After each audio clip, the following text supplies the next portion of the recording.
have been resolved, and the narrative flow has been smoothed for consistency.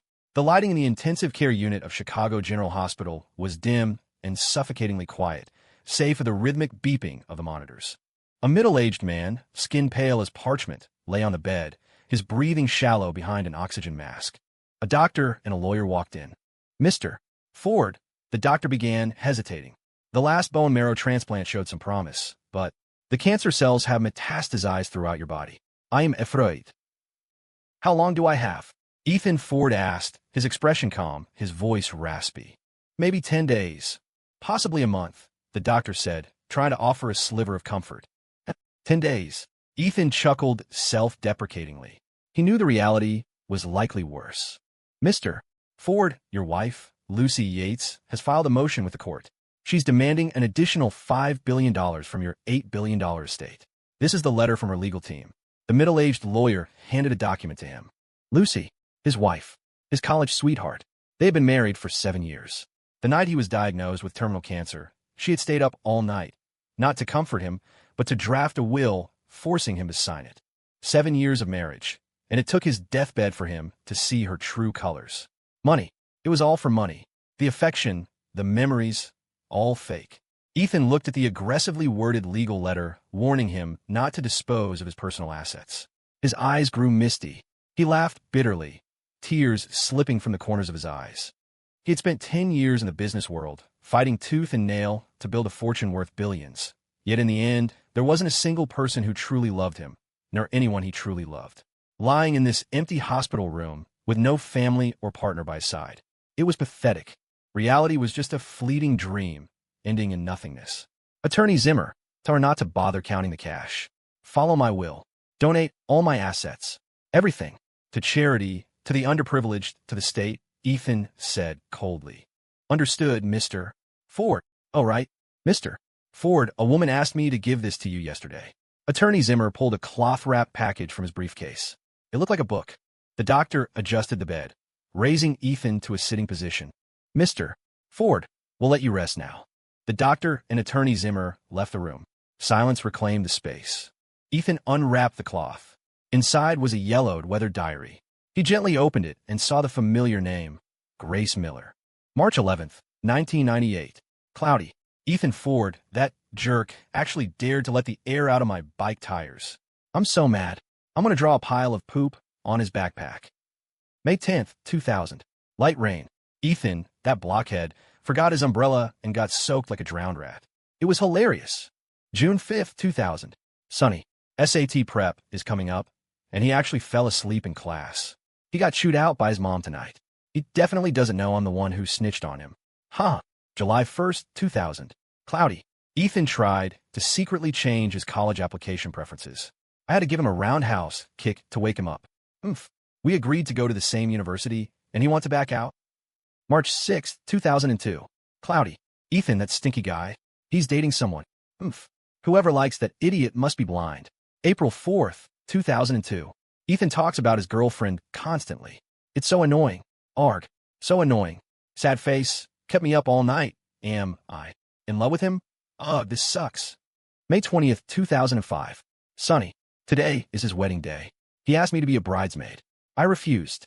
I even made up an excuse to skip the wedding entirely. I wish him happiness for the rest of his life. January 11th, 2012. Cloudy. He told me over the phone. He has cancer. It's terminal. I feel like my world just collapsed. February 2nd, 2012. Light rain. He has no family left. No relatives for a marrow match. But miraculously, I'm a match. It's a 1 in 100,000 chance. Is this destiny? As long as it saves him, I'll accept any pain, any price. Even my life. But he'll never know. Just like he'll never know that I loved him. Ethan stopped reading, his heart trembling violently. Tears streamed down his face uncontrollably. The mysterious donor was her. Memories of Grace Miller flashed through his mind like a movie reel. Playing in the mud as kids, swimming in the creek, getting grounded together, climbing the neighbor's fence to steal bird eggs, and getting chased by their golden retriever. Walking to school together, walking home, hide and seek, video games. Day after day, year after year. They were childhood sweethearts, growing up side by side. She was the person who knew him best. But because they were so close, he had taken her for granted. Her presence had felt as natural and necessary as air. In this final moment, he finally understood. He had missed the right person. One misconnection, a lifetime of regret. Endless remorse surged in his heart. If God could give me just one more chance, I wouldn't miss her again. Cough, cough. The intense emotional fluctuation triggered a violent coughing fit. Blood spilled from his mouth, choking him. His consciousness began to blur. He seemed to see a light before him. A hazy, soft light. He felt his body losing sensation, slipping from his control. Is this it? Is my life over? Grace, I'm sorry. I hope in the next life, I can be your childhood sweetheart again. A tear slid from the corner of his eye as he slowly closed them. Ethan, wake up. Get up. Wake up, dude. The Zodiac is coming. A crisp, melodious voice rang in his ear, sounding urgent. Ethan snapped his eyes open. He saw a classroom, dozens of students, all familiar faces. Suddenly, a face appeared right in front of him.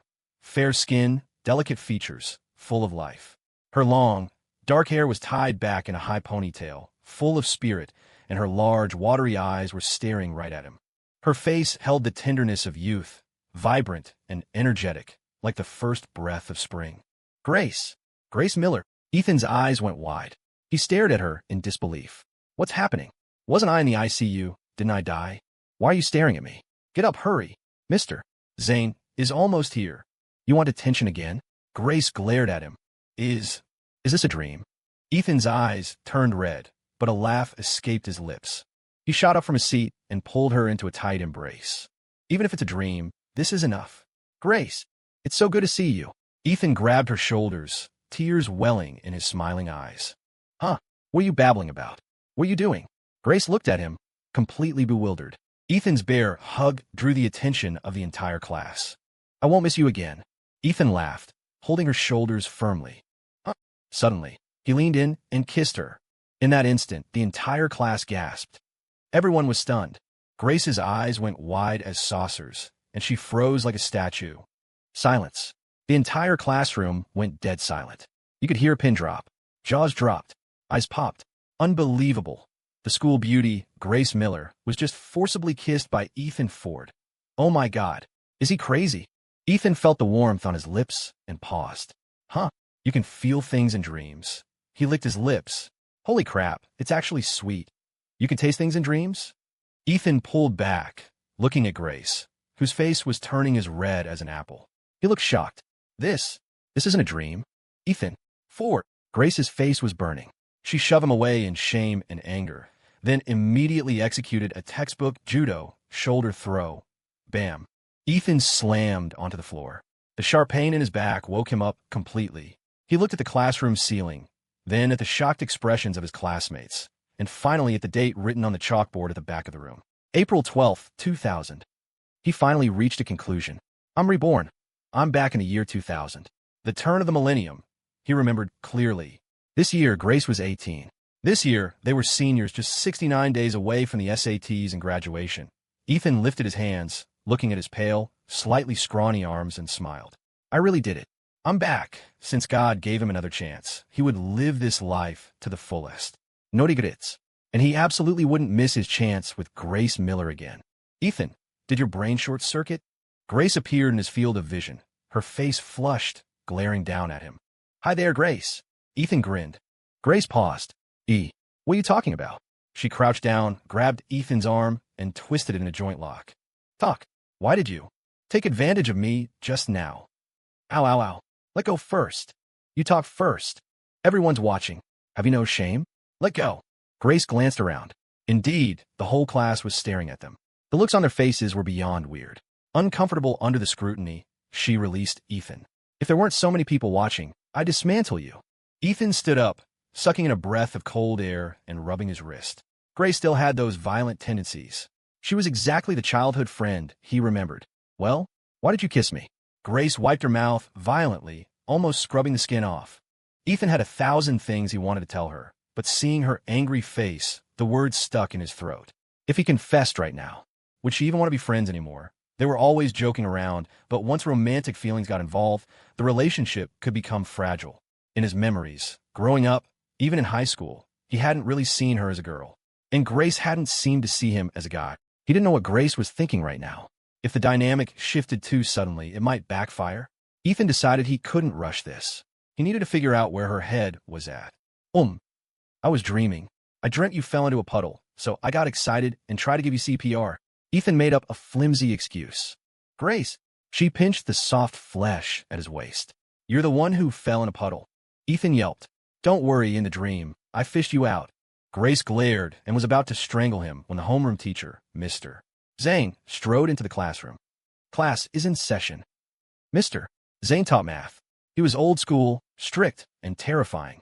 The students called him the Zodiac behind his back because your fate was sealed in his class. The students stopped whispering about Ethan and Grace instantly. Grace shot Ethan one last glare and hurried to her seat. Ethan sat behind her. Ethan, my man, that was legendary. You actually kissed the queen bee. His desk mate, Wayne Tank Turner, leaned over, grinning like an idiot, whispering in awe. Ethan looked at Tank's round, honest face, and smirked. You doubting my guts?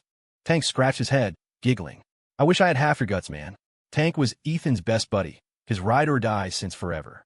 They were inseparable. Ethan, kissing Grace is a historic event. The whole school is going to know by lunch. Tank said excitedly. Ethan suddenly realized, crap, does this mean I'm now public enemy number one for every guy in school? Grace Miller was the undisputed beauty of Oak Creek High. She had countless secret admirers, but because of her icy, domineering personality, she never gave anyone a chance. Still, the admirers were persistent. Her desk was constantly filled with love letters, roses, and chocolates. One of the perks of being her friend back then was that Ethan never ran out of snacks. Thinking about becoming the target of every jealous guy in school made his teeth ache. But hey, he was a guy who had died and come back. What was there to be afraid of? He had lived decades. Dealing with high school punks would be a breeze. Tank, if anyone tries to give you a challenge letter or whatever to pass to me, just trash it. Don't even show me, Ethan instructed. Huh, what challenge letter? Tank asked, his processing speed a bit slow. Ethan, Tank was a good guy, just a bit dense. Don't worry about it. Just do what I say. Ethan waved his hand. His gaze fell on Grace's back in front of him. Through her white blouse, he could see the faint outline of a pink strap. He remembered back in middle school, being curious about how girls' bras worked. Sometimes he couldn't resist pulling the strap on Grace's back. One time, the quality was so cheap, he actually snapped it. She had chased him with a broom for 3 days. Thinking of those embarrassing memories, a goofy smile appeared on Ethan's face. Ethan, what's funny? Tank asked, seeing him grinning at nothing. Ethan chuckled and whispered, Tank, be honest. Do Grace and I make a good couple? Good? Absolutely. You're handsome, dashing, heroic, domineering. Lecherous. Stop. If you can't use big words correctly, don't use them. Tank scratched his head. Honestly, I think you guys fit perfectly. Look, in the whole school, how many guys can even talk to Grace without stuttering? Besides you, nobody. I see you guys chatting all the time. Total couple goals. Ethan patted Tank's shoulder, satisfied. You're all right, Tank. Remember, from now on, Grace is your sister-in-law. You got it. Go get her, Ethan. Maybe teach me some moves so I can ask out Sarah? Tank nodded eagerly. Sarah was the class beauty Tank had a crush on. The hormones of youth. No problem. You're my brother. I got you. Ethan promised. Suddenly, a piece of chalk flew through the air, hitting Ethan square in the forehead. Ethan Ford. I'm teaching, and you're chatting? Stand up, mister. Zane glared from the podium. What's up, Teach? Ethan wiped the chalk dust off his forehead. Mister. Zane pointed to the math problem on the blackboard. Come solve this. If the complex number z equals x superscript 2 plus 2x, 3 plus x plus 3, I is a pure imaginary number.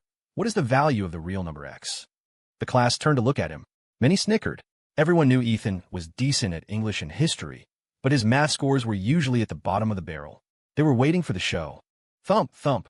Just as Ethan was about to answer, he heard a noise from the leg of his desk. Grace was kicking it. Look here, she whispered. She was writing the solution on her notebook, angling it so he could see. Ethan could tell she was trying to bail him out. This girl actually cares about me. But a simple problem like this? It was child's play. Ethan's math really had been terrible before the original SATs. But to get into the University of Illinois originally, he had crammed like a maniac for the last month and barely scraped by. Later, he switched to computer science, a field heavy in advanced mathematics.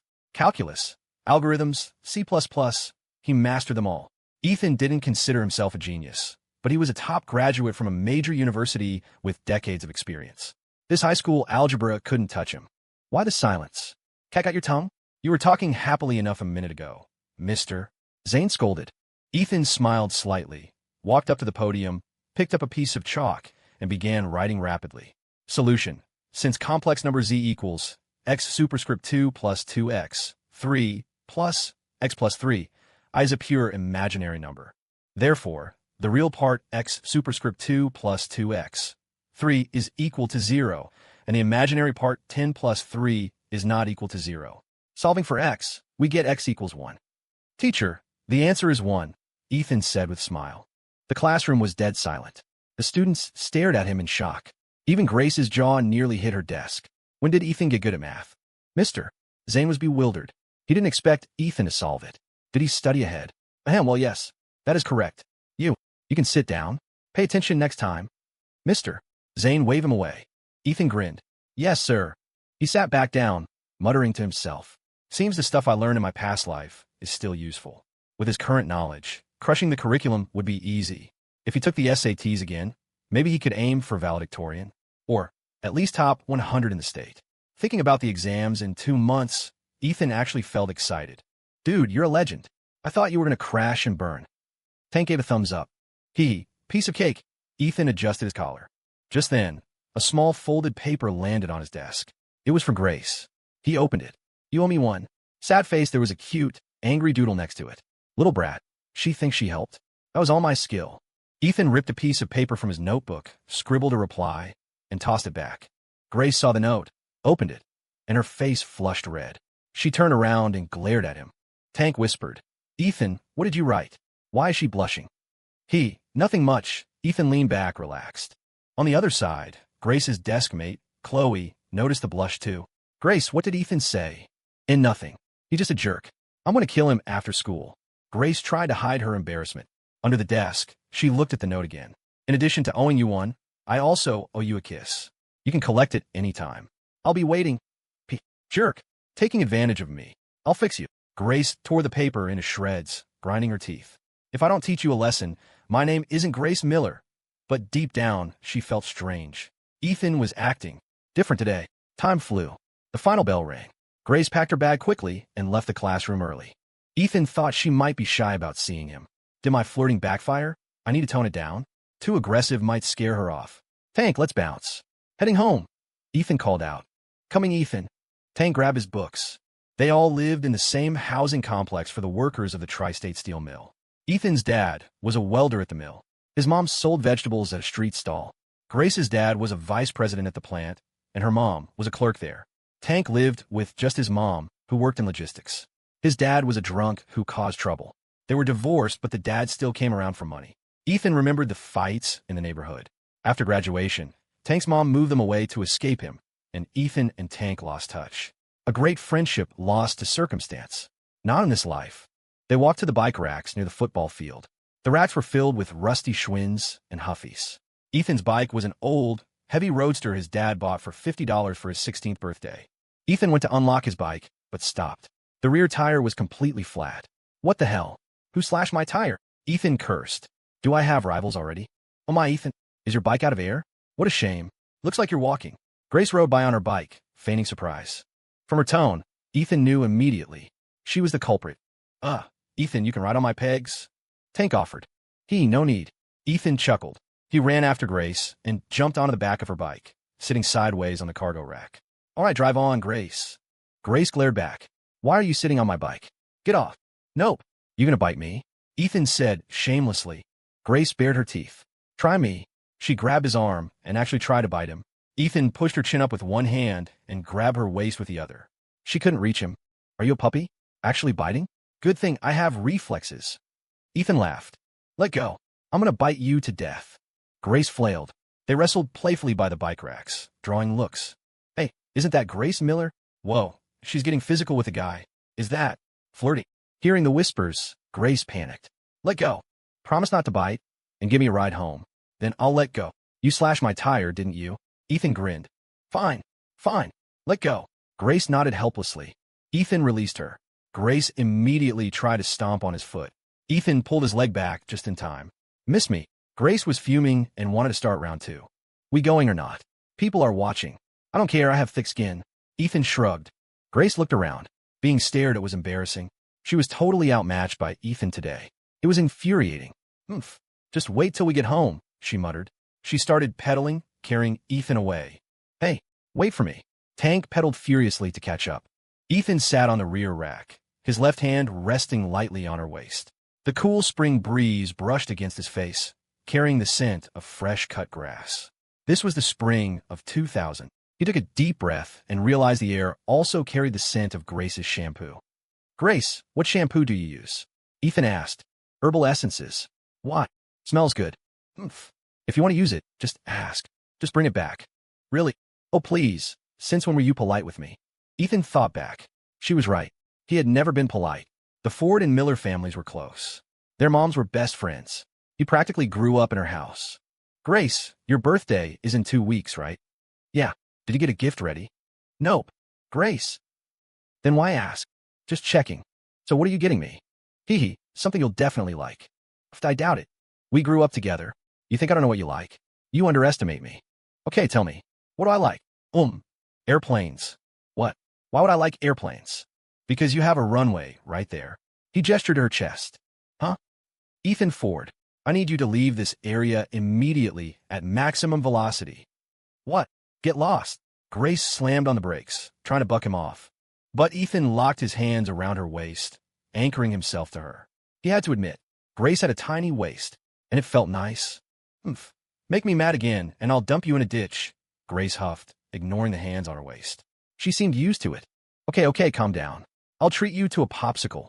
Ethan offered peace. "1 popsicle to forgive you." 2. Deal. 10 minutes later, Grace stopped at Mrs. Gable's corner store at the entrance of the Mill Row housing complex. "Mrs. Gable, 2 Rocket Pops." Grace yelled into the shop. Ethan looked back. Tank had caught up. "Mrs. Gable, make it 4. My treat." A middle-aged woman in a floral shirt walked out. "Grace, Ethan. School's out." "Yeah." Grace smiled sweetly. Mrs. Gable handed over 4 popsicles. Grace took 2 for herself and handed the others to Ethan. 2. "You're going to get a brain freeze," Ethan teased. Grace guarded her loot. "None of your business." "Don't touch mine." "Ethan." Tank skidded to a stop. "Tank, perfect timing. Here's 1 for you." "On me," Ethan said grandly. Tank looked at the ice cream, drooling. "Thanks, Ethan. We're brothers." "Don't mention it." Ethan patted his back. The 3 of them stood in front of the store, eating ice cream. Ethan watched Grace. She was devouring hers with a look of pure bliss. Slow down," Ethan chuckled. "I like it fast. You got a problem." Grace bared her teeth. Ethan just shook his head. She finished both popsicles in record time and then stared longingly at the half-eaten one in Ethan's hand. "Why are you looking at me?" Ethan rolled his eyes. "Let me have a bite. Just 1 bite." Grace licked her lips, looking like a hungry cat. "You can't have too much sugar," Ethan warned. "It's fine, just a tiny bite. What are you afraid of?" Grace argued. "Gulf, Fine. 1 bite. Don't take a huge chunk." Ethan held it out. Grace immediately chomped down, taking nearly the entire remaining piece, leaving just a sliver on the stick. "There, all yours." Grace grinned triumphantly, handed the stick back, hopped on her bike, and fled. Ethan stared at the empty stick. "Grace Miller, get back here." He tossed the stick and sprinted after her. Tank stood there, bewildered, holding his popsicle. A moment later, he realized, Hey, Ethan, you didn't pay." Ethan chased her into the complex courtyard. She had parked her bike and was running for the stairs. He cut her off, blocking her path. "Eat my ice cream and try to run." Ethan smiled devilishly. "What are you going to do?" Grace tilted her chin up, not scared at all. Ethan laughed softly and stepped closer. They were inches apart, face to face. Grace's heart suddenly started pounding. She instinctively stepped back. But as she stepped back, Ethan stepped forward. Soon her back hit the wall. What do you want?" Grace showed her teeth, but her eyes were panicking. Ethan slammed his hand against the wall next to her head, boxing her in. Grace's breathing hitched. Her heart was hammering. The way Ethan was looking at her, it was different, intense. It made her nervous. What is wrong with him today? Why is he acting so weird? "So, how are you going to compensate me?" Ethan narrowed his eyes. Keep dreaming. You took advantage of me today. I haven't even settled that score." Grace pouted stubbornly. Ethan looked at her pale skin, her beautiful face, her pink lips. He felt a bit dazed. Grace really was the school beauty. She was gorgeous. Why didn't I realize she was this pretty in my past life? Was I just too used to her? "Ethan, your mom is here." Grace's eyes went wide. Huh, trying to trick me with that old move? I'm not falling for it. Ethan shook his head. Suddenly, a hand grabbed his ear. Believe it now. A familiar voice rang out from behind him. Ethan turned his head and saw a face he hadn't seen in years, yet knew by heart. His mother, Mary Ford. He froze. Mom! Ethan was overwhelmed. He grabbed his mother in a hug. In his past life, his mother had died of cancer just before he graduated college. His father died shortly after, drowning in a lake while drunk with grief. Losing both parents had destroyed him. He had buried himself in work to escape the pain. Seeing her now, alive and healthy, he couldn't stay calm.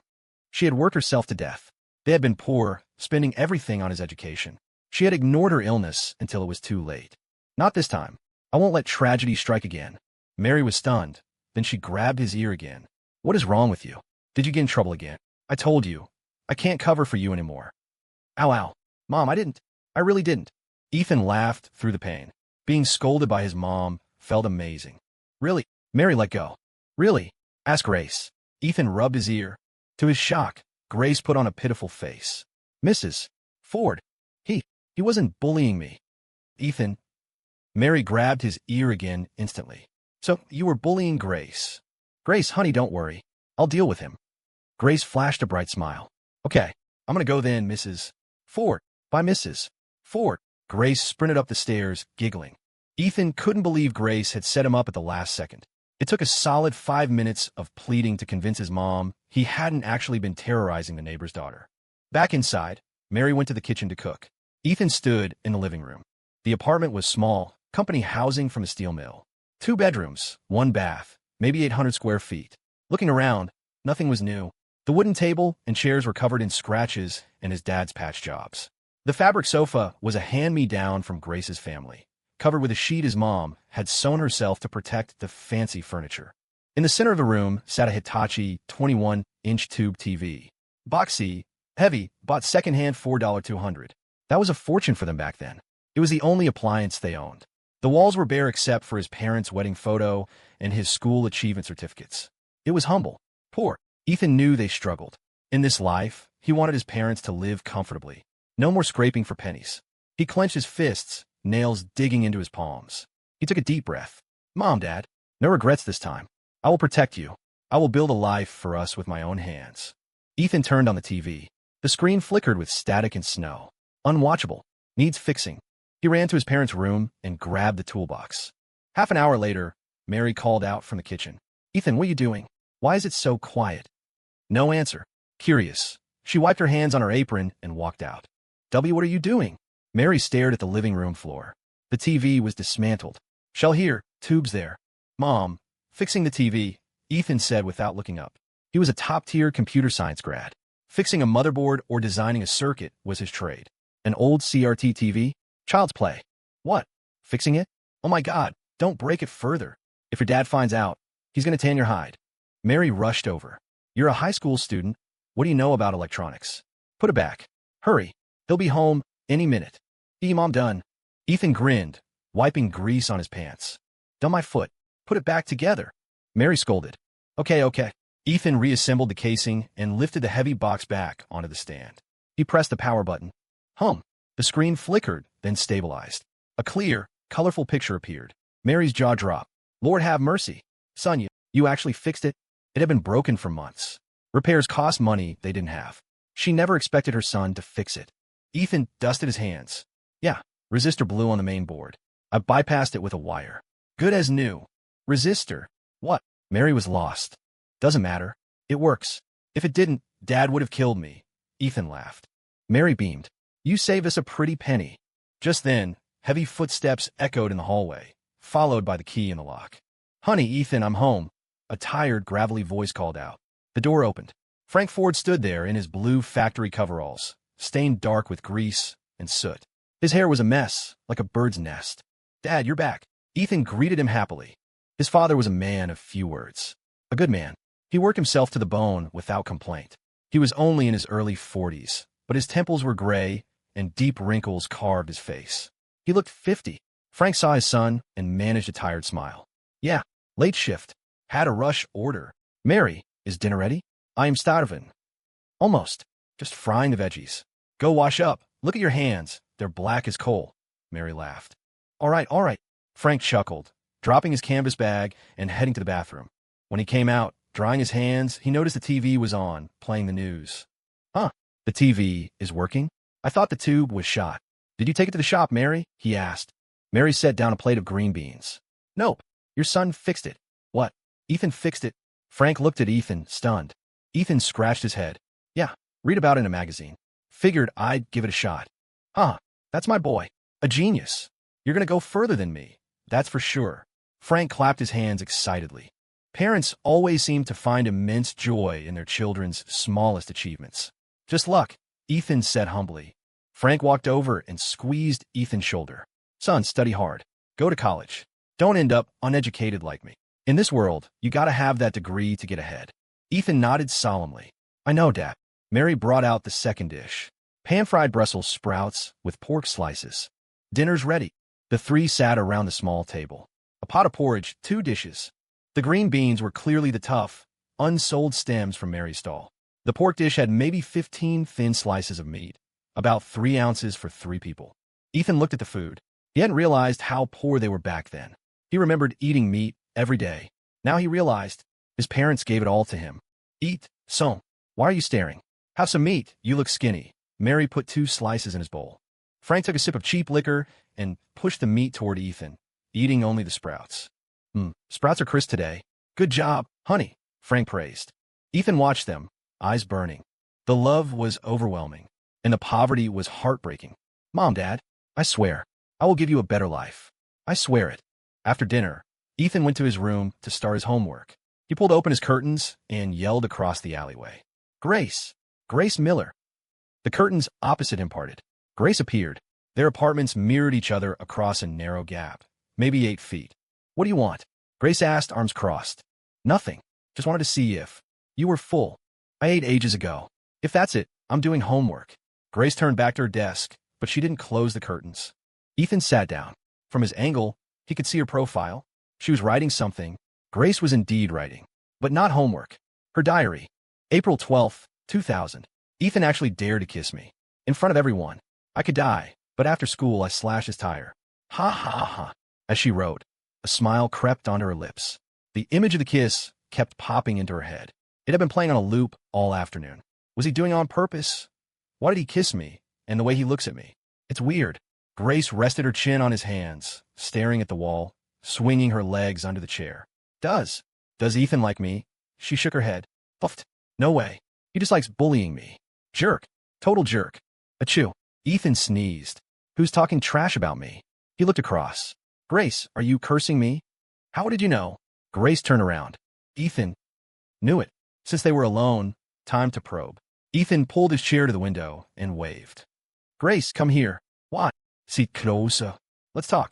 Grace looked suspicious, but moved her chair to the window. Talk about what? Ethan leaned on the sill. I am curious. High school is almost over. Is there really no guy you like? Nope, Grace huffed.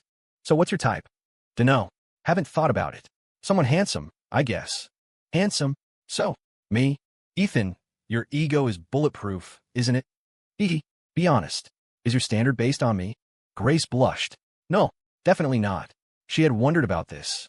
Whenever she imagined a boyfriend, no matter what celebrity face she pasted on him, Ethan just seemed better. Did I grow up around him so much that my taste is ruined? It was distressing.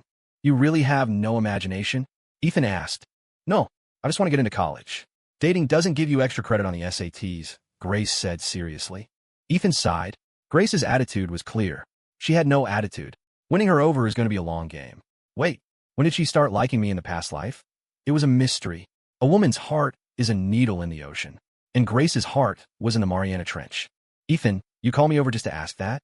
My turn. What's your type? Grace leaned forward. My future girlfriend? 5 feet 5 inches, 110 pounds, size 6 shoe. Loves high ponytails. Pale skin. Beautiful. That's it. Ethan grinned. Grace rolled her eyes. Wow, picky much? You're going to be single forever. Picky? I don't think so. Oh, I have one more thing. Typo blood like me. Typo. Grace paused. Wait, that's my blood type. Wait. Height, weight, shoes. Those are my stats. Ethan Ford. You're making fun of me again. She finally realized he was describing her. Hey, who knows? Maybe someone exactly like that likes me. Ethan brushed his bangs back. Oomph. Only an idiot would like you. I think you're pretty much an idiot. Should we make it work? Get lost. Grace yanked her curtains shut, ending the conversation. She moved her chair back to her desk, chin in hands, staring into space. Grace Miller, stop thinking about this nonsense. Homework. She shook her head, grabbed her pen, and tried to focus. But her mind was loud. Break time. She slammed the pen down, jumped on her bed, and pulled the quilt over her head, kicking her legs in the air. After a moment, she stopped and lay still, staring at the ceiling. A memory surfaced. They were 6 years old. Ethan was sitting on the floor, snot running down his nose, playing with blocks. Ethan, want candy? It's wedding candy. Little Grace ran in, opening her hand to reveal a red-wrapped chocolate. Ethan's eyes lit up. He wiped his nose on his sleeve. Grace, I want it. I want it. Grace sat down and put the candy in his hand. Mommy says only people getting married eat wedding candy. So promise you'll marry me. Okay, I'll marry you. The next morning, dawn was just breaking. Thump, thump. Ethan, you lazy pig. Wake up. Ethan woke to the noise. Groggily, he opened his eyes. Yellowed quilt, peeling paint, scuffed wardrobe, and an Eminem poster on the wall. Phew, nothing changed. Still 2000. He had a dream last night that he and Grace got married, only to wake up and find he was back in a hospital bed. Then he woke up again here. A dream within a dream. He walked to the window. Grace was poking his window with a long broom handle. Ethan, why are you sleeping in? Seeing him up, she retracted the broom and started brushing her hair. In the morning light, Grace wore a loose blue track jacket, the school spirit wear. Her delicate features looked three-dimensional in the sun. She was beautiful. Ethan propped his chin on his hands, leaning on the sill, grinning like a fool. What are you smiling at? Go change. I don't want to be late because of you. Grace mumbled around a hair tie. She gathered her hair into a ponytail with practiced ease. Okay, give me a sec. Ethan grinned and pulled off his shirt. Hey, Grace, aren't you going to look away? Ethan teased. Grace glanced at him, unimpressed. I know exactly how many hairs you have on your chest. What is there to hide? Hurry up. She slammed her window shut. Ethan laughed, dressed in record speed, brushed his teeth, washed his face, and grabbed his bag. So, breakfast. Mary called. No thanks, Mom. I'll grab something on the way. Ethan yelled, running out. He ran to the door across the hall, just as it opened. A well-dressed couple appeared. Grace's parents, George and Lily Miller. Mr. Miller, Mrs. Miller. Morning. Ethan grinned. Ethan's here. Grace will be right out. Lily patted his head kindly. Grace, hurry up. Ethan is waiting. Coming. Grace appeared with a slice of toast in her mouth, shoving her feet into her shoes. Bye, Mom, bye, Dad. Ride safe. George called out. Okay, bye. Grace grabbed Ethan's hand and dragged him downstairs. Ethan felt her hand, soft and warm, just like in his memories. Every day, together to school, together home. Downstairs, Grace let go. Ethan, go get your bike. I'll wait. Bike? You slashed my tire yesterday. Remember? Ethan spread his hands. Grace froze. She slapped her forehead. Oh, right? I totally forgot. She covered her mouth, realizing she admitted it. Uh-huh. Caught you. Ethan feigned outrage. He sat on her rear rack. Until it's fixed, you're my chauffeur. Grace. You made me mad. I'm not driving you. She pouted. Ethan hopped off. Fine. I'll drive you. That's better. Grace nodded. Ethan got on the saddle. Grace gathered her skirt. She wore the skirt uniform today. And sat side saddle on the back, holding his shirt. Ready to go. You better hold my waist. It's safer. No way. Ethan rolled his eyes, pushed off, and pedaled hard. Suddenly, he accelerated. Grace yelped, her head bumping his back. Then, Ethan slammed the brakes. Inertia threw Grace forward, plastering her against his back. Why did you brake? Bump in the road. Told you to hold on. Ethan lied smoothly. Grace rolled her eyes but wrapped her arms around his waist, holding tight. Fine. Just go. Ethan felt the warmth on his back. His heart did a little dance. He grinned. All right, Miss Miller. We have liftoff. Ethan rode the Pink Lady's bike, carrying the school beauty, drawing stairs all the way. Grace, is one slice of toast enough? What do you think? Let's get breakfast burritos. Deal. They stopped at a diner near a frantic intersection. It was their spot. Joe, 2 breakfast skillets. Ethan yelled into the kitchen. Coming right up. An older man with graying hair poked his head out. The usual? 1 extra bacon, 1 extra sausage. You know it. Ethan laughed. The food came quickly. Ethan paid $6. A splurge. Grace tried to hand him $3. Keep it. My treat. Ethan pushed her hand away. Huh? Are you sick? Grace looked at him with genuine concern. You usually fight me for every penny. Why so generous? Ethan shrugged. People change. He sat down and started picking the sausage out of his skillet. Grace looked at him suspiciously but started picking the bacon out of hers and putting it in his bowl. One liked sausage, one liked bacon. The swap was a years-long ritual.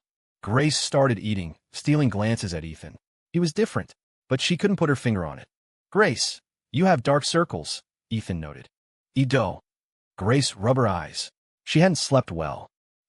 Up all night thinking about me? Grace turned red. Keep dreaming. Only an idiot thinks about you. I was just worried about homework. Ethan looked serious. Don't talk about yourself like that. Grace. Jerk, you're the idiot. My IQ is 115. Really? Let me test you. Go ahead. 2 times 4. 8. Good girl. Grace. You tricked me. Grace bared her teeth and reached out to pinch him. Ethan caught her hands, laughing. Not bad, pretty smart. Calm down, people are watching. Bad image. You can do whatever you want of me when we get home. Grace. Jerk. Just wait. She hated making a scene. Revenge would be served cold. Hurry up and eat. Don't want to be late. Ethan smirked. They finished quickly and biked to school. Ding, ding, ding. Coming through. Ethan rang the bell aggressively. Hey, isn't that Grace? Whoa, who's the guy driving her? No way. Is Grace dating? My heart is broken. No, my goddess. Ethan bathed in the sounds of shattering male egos. Feels good. Grace, however, was mortified. Why are you making so much noise? Sure. Safety first. They arrived at the racks. Tank was just parking. Morning, Tank. Morning, Ethan. About that ice cream yesterday. Hey, don't mention it. Money hurts relationships. We're brothers, right? For sure.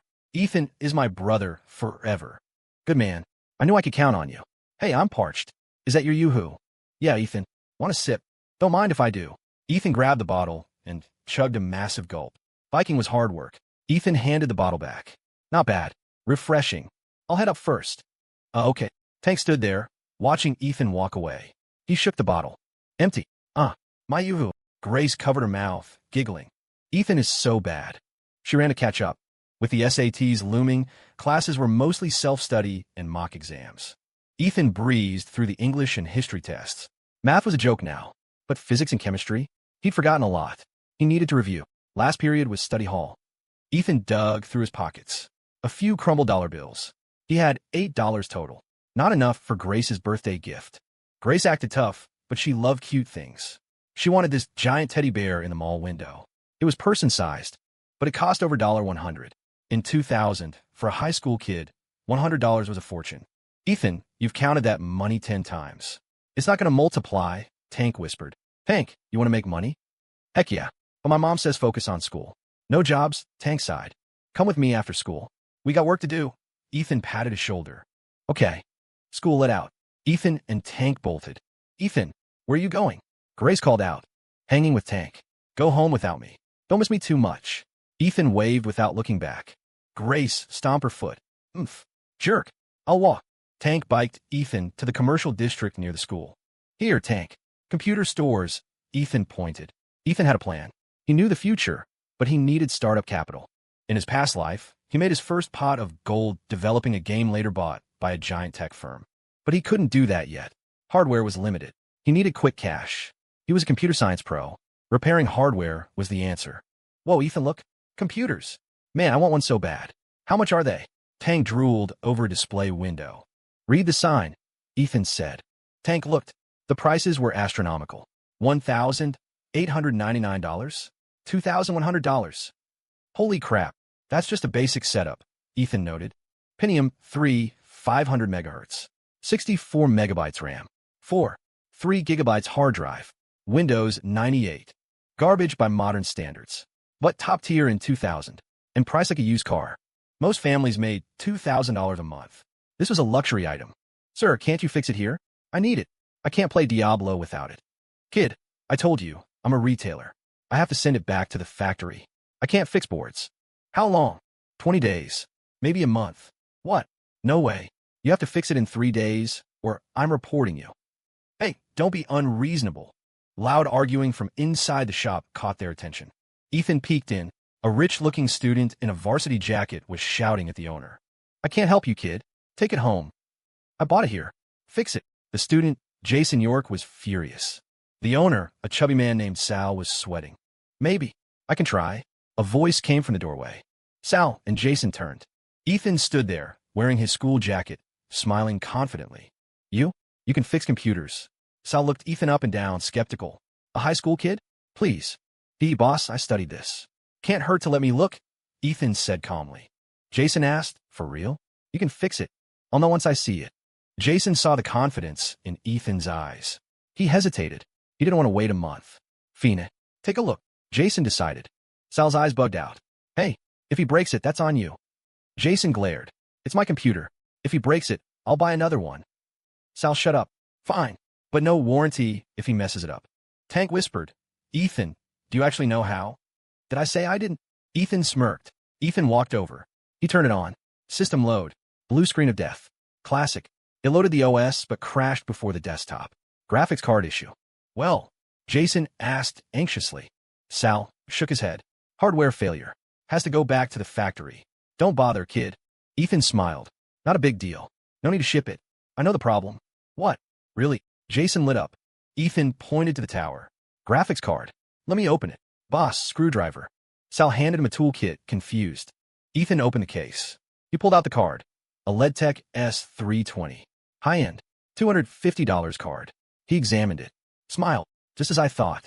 What is it? Jason peered in. Ethan pointed with a screwdriver. See these pins? Pin 1 and 2. They're loose. Not making contact. Jason squinted. Whoa, you're right. Sal was dumbfounded. This kid actually knew his stuff? Bro, can you fix it? Jason asked. Ethan paused for dramatic effect. I can, but it's delicate work. Takes time. Translation. Pay me. If you fix it, I'll give you $100. Jason shouted. Deal. What's your name? Jason York. Ethan Ford. They shook hands. Ethan would have done it $4.20. But $100? That was huge money. Boss, can I use your workbench? Sure, Sal muttered, feeling salty about the $100 fee. Ethan sat down and started cleaning the card. He dragged it out. It was a 10-minute solder job. He took an hour. Perceived value. If he did it in 5 minutes, Jason would think it was easy and not worth $100. If he sweated over it for an hour, Jason would think he was a miracle worker. Finally, Ethan stood up. Done. He installed the card. Booted up. Windows 98 start sound. Desktop appeared. Yes, it works. Huh. Jason cheered. Thank you, man. You're a lifesaver. Jason shook Ethan's hand violently. Just doing my job, Ethan said coolly. Jason pulled out a thick wallet. Stacks of cash. He counted out $120. Here, $100 wasn't enough. Take an extra $20 for lunch. Ah, thanks, Jason. Ethan took the cash, trying not to shake with excitement. $120. Chapter 10-inch, I'm out of here. Diablo time. Jason grabbed his tower. A chauffeur in a suit came in to carry the heavy monitor. They loaded it into a Mercedes-Benz parked outside. Holy cow, Ethan. Mercedes? Chauffeur. Tank was awestruck. What kind of family is that? Rich ones. Ethan sniffed the cash. Smells like victory. Young man, nice skills. Sal walked over, rubbing his hands together. Ethan pocketed the cash. Thanks. He knew what was coming. I'm Sal. Here's my card. Sal Higgins, General Manager, Higgins Tech. Listen, you have talent. I have customers who need repairs, but I can't do them. How about we partner up? You come by after school. Fix things. Split the profit. 50-50. You could make a few hundred a month.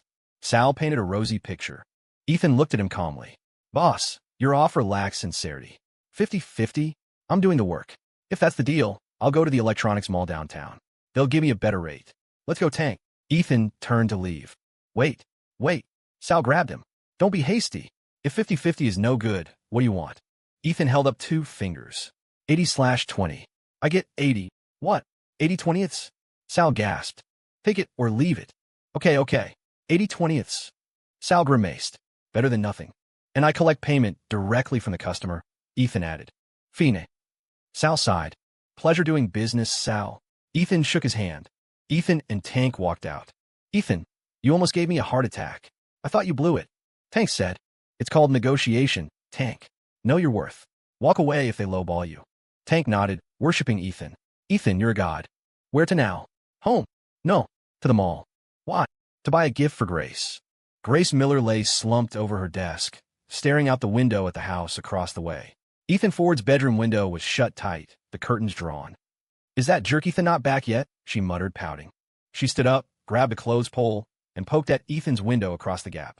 "Ethan, you jerk!" she yelled, but there was no movement from the other side. "Where the hell did that guy go? Why isn't he back yet?" Creak. The door behind her opened. Grace, what are you doing?" Lily Miller walked in carrying a fruit platter, only to find her daughter poking Ethan's window with a laundry pole. Grace jumped, quickly retracting the pole and spinning around. "No, nothing, Mom. You walk so quietly, you scared me." Lily saw right through her. Mothers always know. Waiting for Ethan to come home, Lily set the fruit down, smiling. Grace's cheeks flushed. She puffed out her cheeks and denied it stubbornly. "I am not. Who's waiting for him?" Lily chuckled. "Come, have some fruit." Grace stashed the pole and ran over to eat the apple slices on the plate. Sitting on the bed, Lily watched her for a moment before asking suddenly, "Grace, do you like Ethan?" Cough, cough. Grace nearly choked on her apple, hacking loudly. "Mom, what are you saying? I don't like him. Only an idiot would like him." Grace argued, her face burning red. "Oh, is that so?" Lily covered her mouth to hide a smile at her daughter's embarrassment. "I think Ethan is a good kid. He's kind-hearted and smart." Chewing her apple, Grace retorted, "Mom, what's so good about him? I don't see it. All he does is bully me." "He bullies you? I don't believe that," Lily said, shaking her head. Grace was speechless. "Mom, are you his mom or mine? What does he bully you?" "Yesterday at school," Grace started, then suddenly turned beet red and swallowed her words. Thinking about how her first kiss had been stolen by Ethan in front of everyone, she felt like dying of shame. Lily smiled. "All right, take your time eating. I'm going to start dinner. Your dad will be home soon." Boom! Thunder rolled outside as dark clouds swallowed the sky. "Oh, it looks like a storm is coming. Did Ethan take an umbrella?" Lily looked out the window, muttering to herself before leaving the room. Crash! Thunder boomed again, and rain began to pelt down like pebbles, quickly turning into a torrential downpour. Grace closed the window, watching the rain lash against the glass, feeling a bit dazed. That jerk Ethan didn't bring an umbrella, did he? And I'll pop his bike tire. How is he going to get back? He won't get into an accident, will he? Is he going to get soaked like a drowned rat? Or fall into a ditch? Grace went back to her desk, restless. She lay her head down, staring blankly at the rain. A moment later, she jumped up and ran out. "Mom, I'm going out for a sec." She grabbed 2 umbrellas, pulled on her rain boots, and dashed out the door and down the stairs. Lily poked her head out of the kitchen, a knowing smile on her lips. That child acts like she doesn't care, but she worries about him more than anyone. Grace stood at the entrance of the Mill residential compound, holding her umbrella and scanning the road. Why isn't that jerk back yet? The rain lightened a bit. She sat on the bench by the gate, waiting for over half an hour. Suddenly, a bicycle appeared at the intersection. She stood up, squinting. As it got closer, she recognized Wayne, Tank, Turner pedaling, with Ethan sitting on a back. "Ethan," Grace smiled, waving her hand, secretly letting out a sigh of relief. Hearing her voice, Tank steered the bike toward her, skidding to a halt. "Finally made it." Tank wiped water from his face, soaked to the bone. "Grace, let me tell you. Ethan, you jerk, where have you been? Why are you back so late?" Grace ignored Tank completely, storming past him with her umbrella straight to Ethan. Tank froze. "Hey, don't ignore me. I'm a person too. I didn't expect the rain either. We got caught in the storm halfway back and had to wait it out," Ethan said, jumping off the bike. He was clutching something tightly in his arms. He wiped the rain from his face and grinned at her. "Yeah, were you waiting specifically for me?" Who was waiting for you?" "I wasn't. I was waiting for my dad." Grace blushed, looking flustered as she quickly changed the subject. "Huh? Don't you have a raincoat? Is your brain broken? You have a raincoat in your arms, but you don't wear it, letting yourself get soaked? Are you sick?" She nagged him as she stepped closer, holding her umbrella over him. It was a bit small, so they had to stand very close to fit under it. Ethan smelled the fresh, pleasant scent radiating from her. Even being scolded felt good. Is she worried about me? This girl has a sharp tongue, but a soft heart. What's in the raincoat? Grace noticed the bundle in his arms only when she got close. He seemed to be protecting something inside. She looked puzzled. What is so important that he'd rather get soaked than wear the raincoat? "Hey guys, maybe we should go inside," Tank yelled from under the awning of the security booth. Ethan grinned. "You'll see in a second. Let's get under cover." He dashed to the awning. Grace followed, full of curiosity. "What treasure are you holding?" "It's a birthday present for you." Grace froze. "But my birthday isn't until the Saturday after next." "Doesn't matter. I'm celebrating it early." Ethan peeled back the raincoat, revealing a 3-foot-tall pink pig plushie. The pig had 2 little backpacks hanging from its trotters and looked adorably goofy. "Happy early birthday, Grace." Grace stared at him in shock, her heart trembling. He let himself get soaked just to keep this plushie dry? Just because. It's a birthday gift for me. Her heart filled with surprise and sweetness, and her nose tingled with emotion. "Ethan, you jerk." "Don't like it." "I like it." "Like the color?" "I like it." "Like the style?" "I like it." "Like me?" "I like." You jerk. Taking advantage of me again." Grace's face turned crimson. She snatched the pink pig from his hands and said haughtily, "I accept the gift." Leaving one umbrella behind, she turned and walked away hugging the pink pig. Her face felt hot. If she didn't leave now, she'd embarrass herself in front of him. Holy crap, Ford, was the Ice Queen blushing just now? Tank asked, astonished. If even you could see it, then she definitely was. Ethan smiled. Ethan and Tank parted ways, heading to their respective homes. As soon as Ethan walked in, he saw his parents waiting at the dinner table, looking stern. "Son, where have you been? Why are you back so late? And look at you, you're soaked." Mary Ford saw her drenched son and couldn't help scolding him. Ethan scratched his head, feeling guilty for worrying them. "Mom, Tank, and I had some business to take care of. We got delayed by the storm." Mary stood up and grabbed a towel, drying his wet hair with concern. "Honestly, never mind. Quick, go take a hot shower and change into dry clothes before you catch a cold." "You got it, Mom." Ethan grabbed some clothes and went to the bathroom for a hot shower. When he came out in fresh clothes, achoo! As soon as the cool air hit him, Ethan sneezed. "See, you caught a cold. Come eat dinner. I heated it up for you. You start eating. I'll go make you some hot tea with lemon and honey to warm you up," Mary said, distressed. Mom, I'm fine." Achoo! Ethan sneezed again right after speaking, sniffling. "Looks like I really did catch a cold. This body is so weak." Ethan mocked himself internally. "I need to improve my nutrition and start working out." "You say you're fine?" I'm making the tea." "You really?" Mary shook her head, wiped her hands, and went back to the kitchen. Ethan sat at the table. Dinner was green beans with pork and stir-fried sweet potato leaves. The little bit of meat in the dish had been picked out and placed in front of him. "Son, how's school going lately?" Frank Ford pulled out a pack of Marlboro Reds, about to light one, but saw Ethan and put it back. "It's okay. English and math aren't big problems, but I need to review the other subjects more," Ethan answered honestly. "Huh? Really? Your English and math used to be your worst. Did you say that backward?" Frank was stunned. "Dad, don't worry. I'll definitely get a good score on the college entrance exams," Ethan said confidently. Frank nodded. "It's good you have confidence. With exams coming up, stay home and study more. Don't go running around outside. Your mom was so worried she couldn't even eat. If something happens, call your Uncle George first. They have a landline. Don't make us worry." Ethan smiled apologetically. "I know, Dad. I'll remember." Father and son chatted idly until Mary came out with the hot tea. "Here, son, drink this. It'll warm you up." Ethan took the bowl, blew on it, and took a sip. The strong, tart warmth flowed through him. His heart felt warm too. "Son, where did you go with Wayne today? Don't come back this late next time," Mary said sternly, though her eyes were full of concern. Ethan put down the bowl and smiled. "Tank, and I want to make some extra cash." He pulled a waterproof plastic bag from his pocket. Inside was $300. He had already set aside the rest. 100 for the gift, 100 for Tank, and 100 for himself.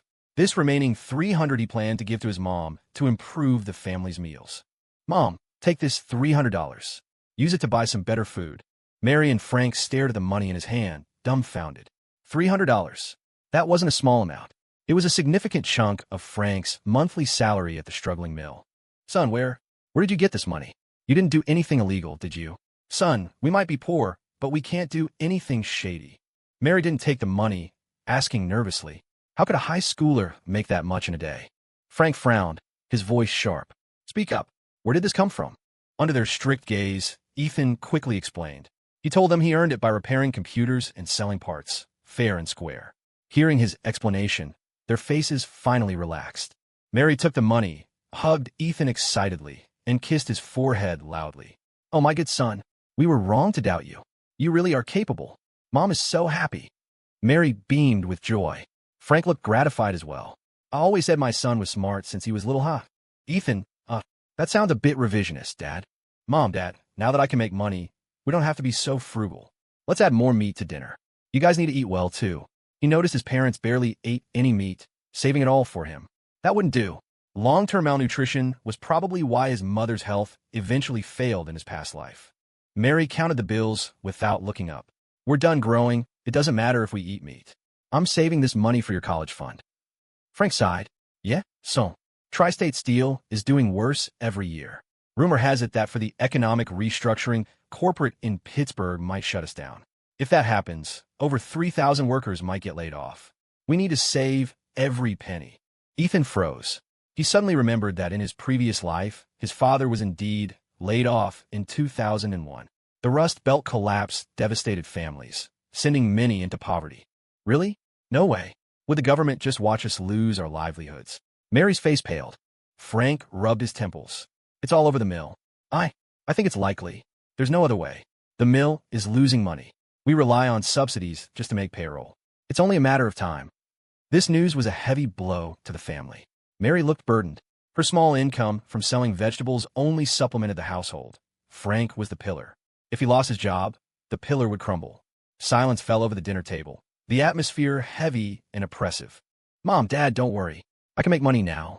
We'll get through this. Ethan broke the silence. Mary looked at Ethan's determined face, a relieved smile appearing. She hugged him gently. Our son has grown up. I'm happy. But your main job is to do well on your exams and get into a good university. Over at Grace's house, Lily cleared the table. It's not even your birthday yet, and Ethan already gave you a gift? And such a big plushie. It must have been expensive. Grace sat on the sofa, holding the pink pig by its ears and shaking it back and forth, looking incredibly happy. I don't know how much it cost, but it's the best gift Ethan has ever given me. She hugged the pig, nuzzling her face into its soft neck. So comfy. I'm so satisfied with this gift. George lowered his newspaper.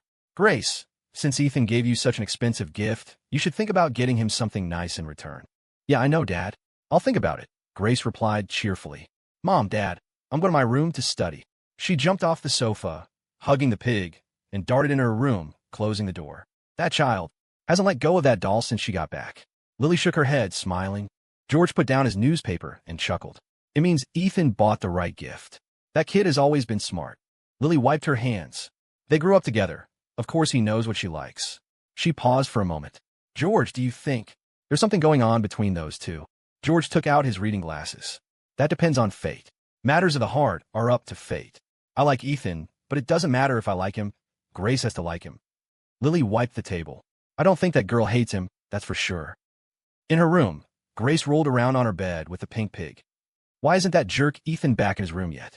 How long does it take to eat dinner? He probably eats like a pig. Actually, this pig's nose and eyes kind of look like him. Grace held the pig up high. She thought about getting a return gift. This huge plushie must have cost a lot. At least 70 or 80 bucks. Where did he get that kind of money? Did he ask his mom for it? If he spent that much on me, will Annie Mary be mad at him? Grace sat up abruptly. She needed to know. Otherwise, she'd feel guilty. Hello, Grace. Ethan's voice suddenly came from outside the window. Grace hopped off the bed with the pig, went to the window, opened the curtains, and saw Ethan's smiling face across the way. Why did you take so long to eat tonight? Thought you turned into a pig. Grace pinched the plushie's cheek as if pinching Ethan's face. Yeah, I was helping my mom with the dishes. Why? Did you start missing me already? Ethan teased. Ah, miss you? In your dreams. But since you gave me a gift today, I'll protect you from now on. I guarantee no one besides me is allowed to bully you. Grace tilted her chin up proudly. Protect me? With what? Ethan stole a glance at her chest. You might not have enough coverage for that. Grace huffed. Underestimating me? Don't forget, I'm a judo black belt. If anyone bullies you, I'll put them in a cross-arm breaker. Grace used the pig as a dummy, locking its head in a hold. I can also do a shoulder throw. The pig was slammed onto the bed. Then give him a triangle choke. The pig was locked tight. And finally a throat chop. The pig was locked tight. Watching this, Ethan swallowed hard. Grace really had violent tendencies. Imagining those moves used on him made him shudder. Terrifying. But surely she wouldn't, right? Maybe? Ue, kaomoji, rinku. Watching her dangle the pig by its head, his own neck felt chilly. Cough, Grace, if you keep torturing it, that plushie won't last long. Grace froze, then put the pig down and patted its head. No, I'll cherish it. By the way, Master Ford, I have a question. Did you ask Annie Mary for the money to buy this? It must have been expensive. Ethan briefly explained about earning the money. Grace looked relieved. Wow, didn't know you had talent, Master Ford. Can you teach me? Ethan saw she was serious.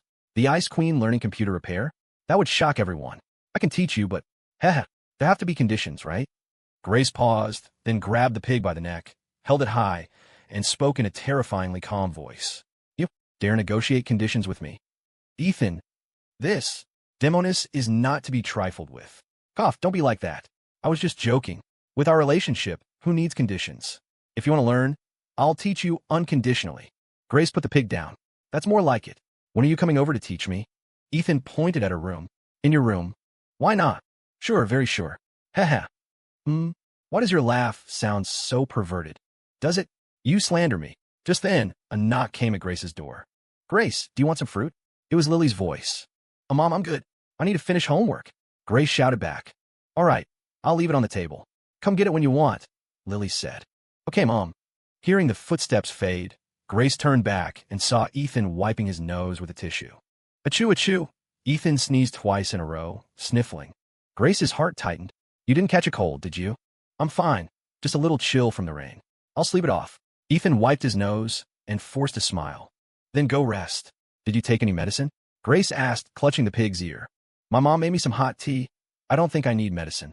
We don't have any cold medicine at home. It's fine. I'll be good tomorrow. Ethan shrugged. Grace was worried. That jerk Ethan got sick just to buy me a gift. What idiot. Big idiot. Go to sleep early then. Grace closed her curtains and sat at her desk. She picked up her pen, but couldn't focus. If he doesn't take medicine, will he get a fever tonight? If he gets a fever, will it fry his brain? If his brain gets fried, will he become an idiot? If he becomes an idiot, who will take care of him? If he can't take care of himself, what if he leaves the gas on or something? He could die.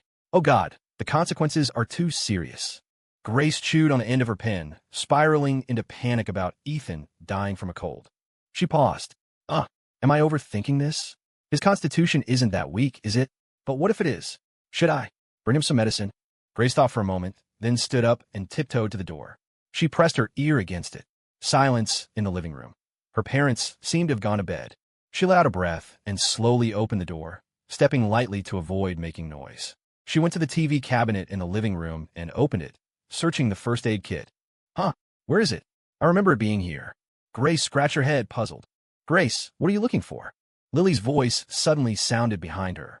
Grace jumped, standing up quickly with an awkward smile. Mom, you're still up? I was just looking for something.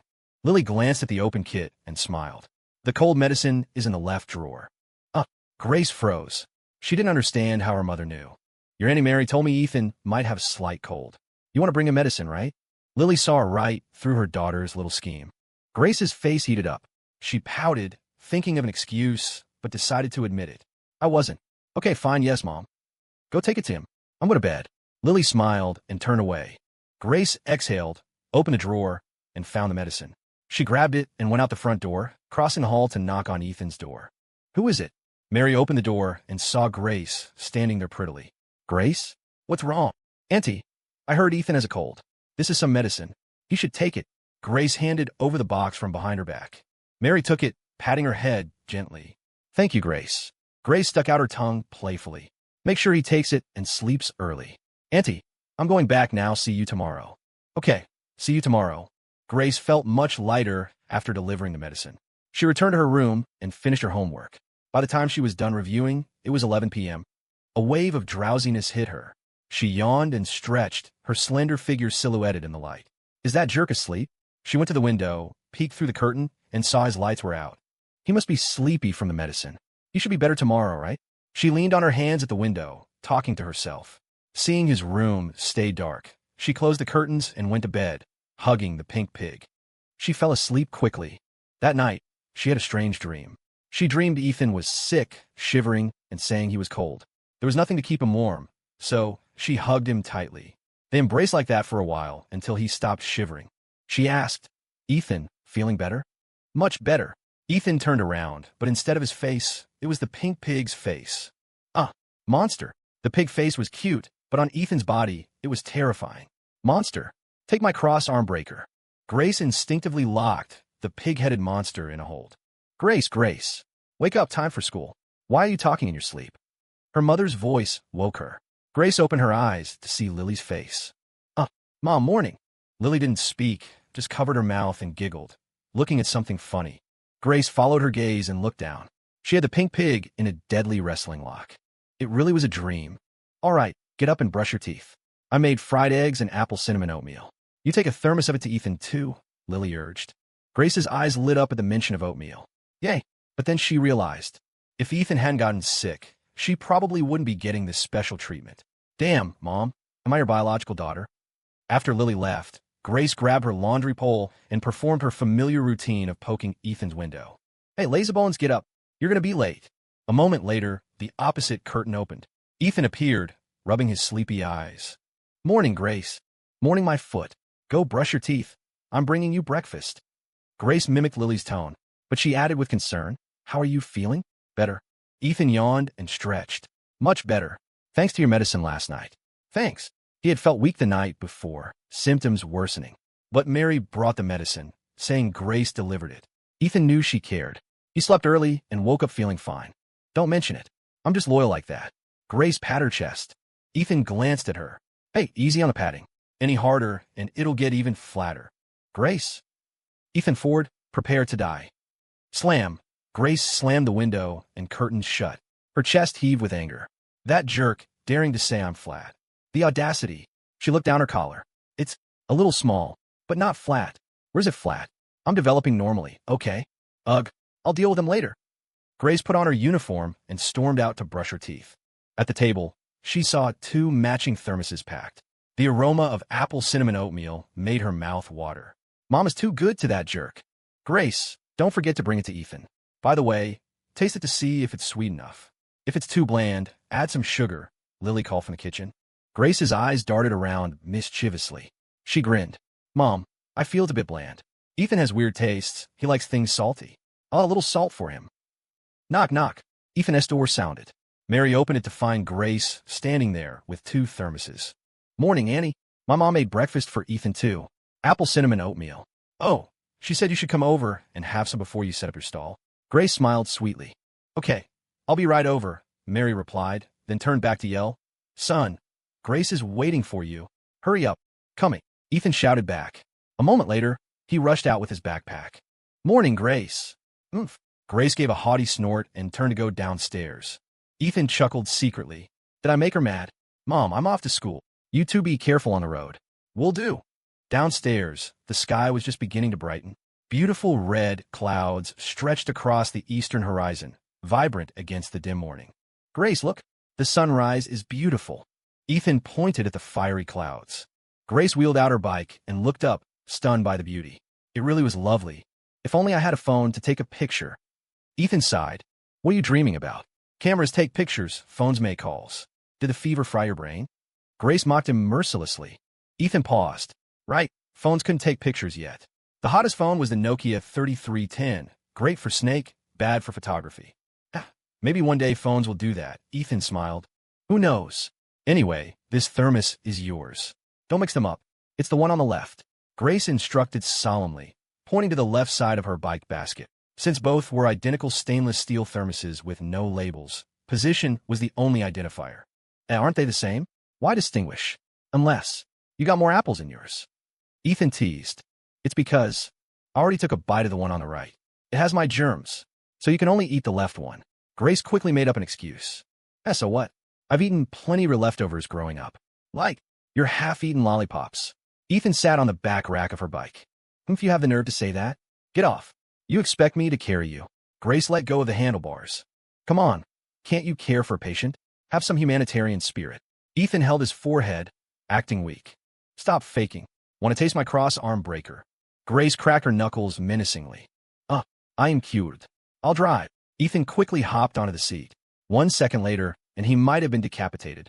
That's more like it. You know your place. Grace smoothed her skirt and sat on the back. Drive, little Ford. Take the Queen to school. Yes, your Majesty. Seat tight. Grace. Ouch, Grace, why did you pinch me? Who's the Queen?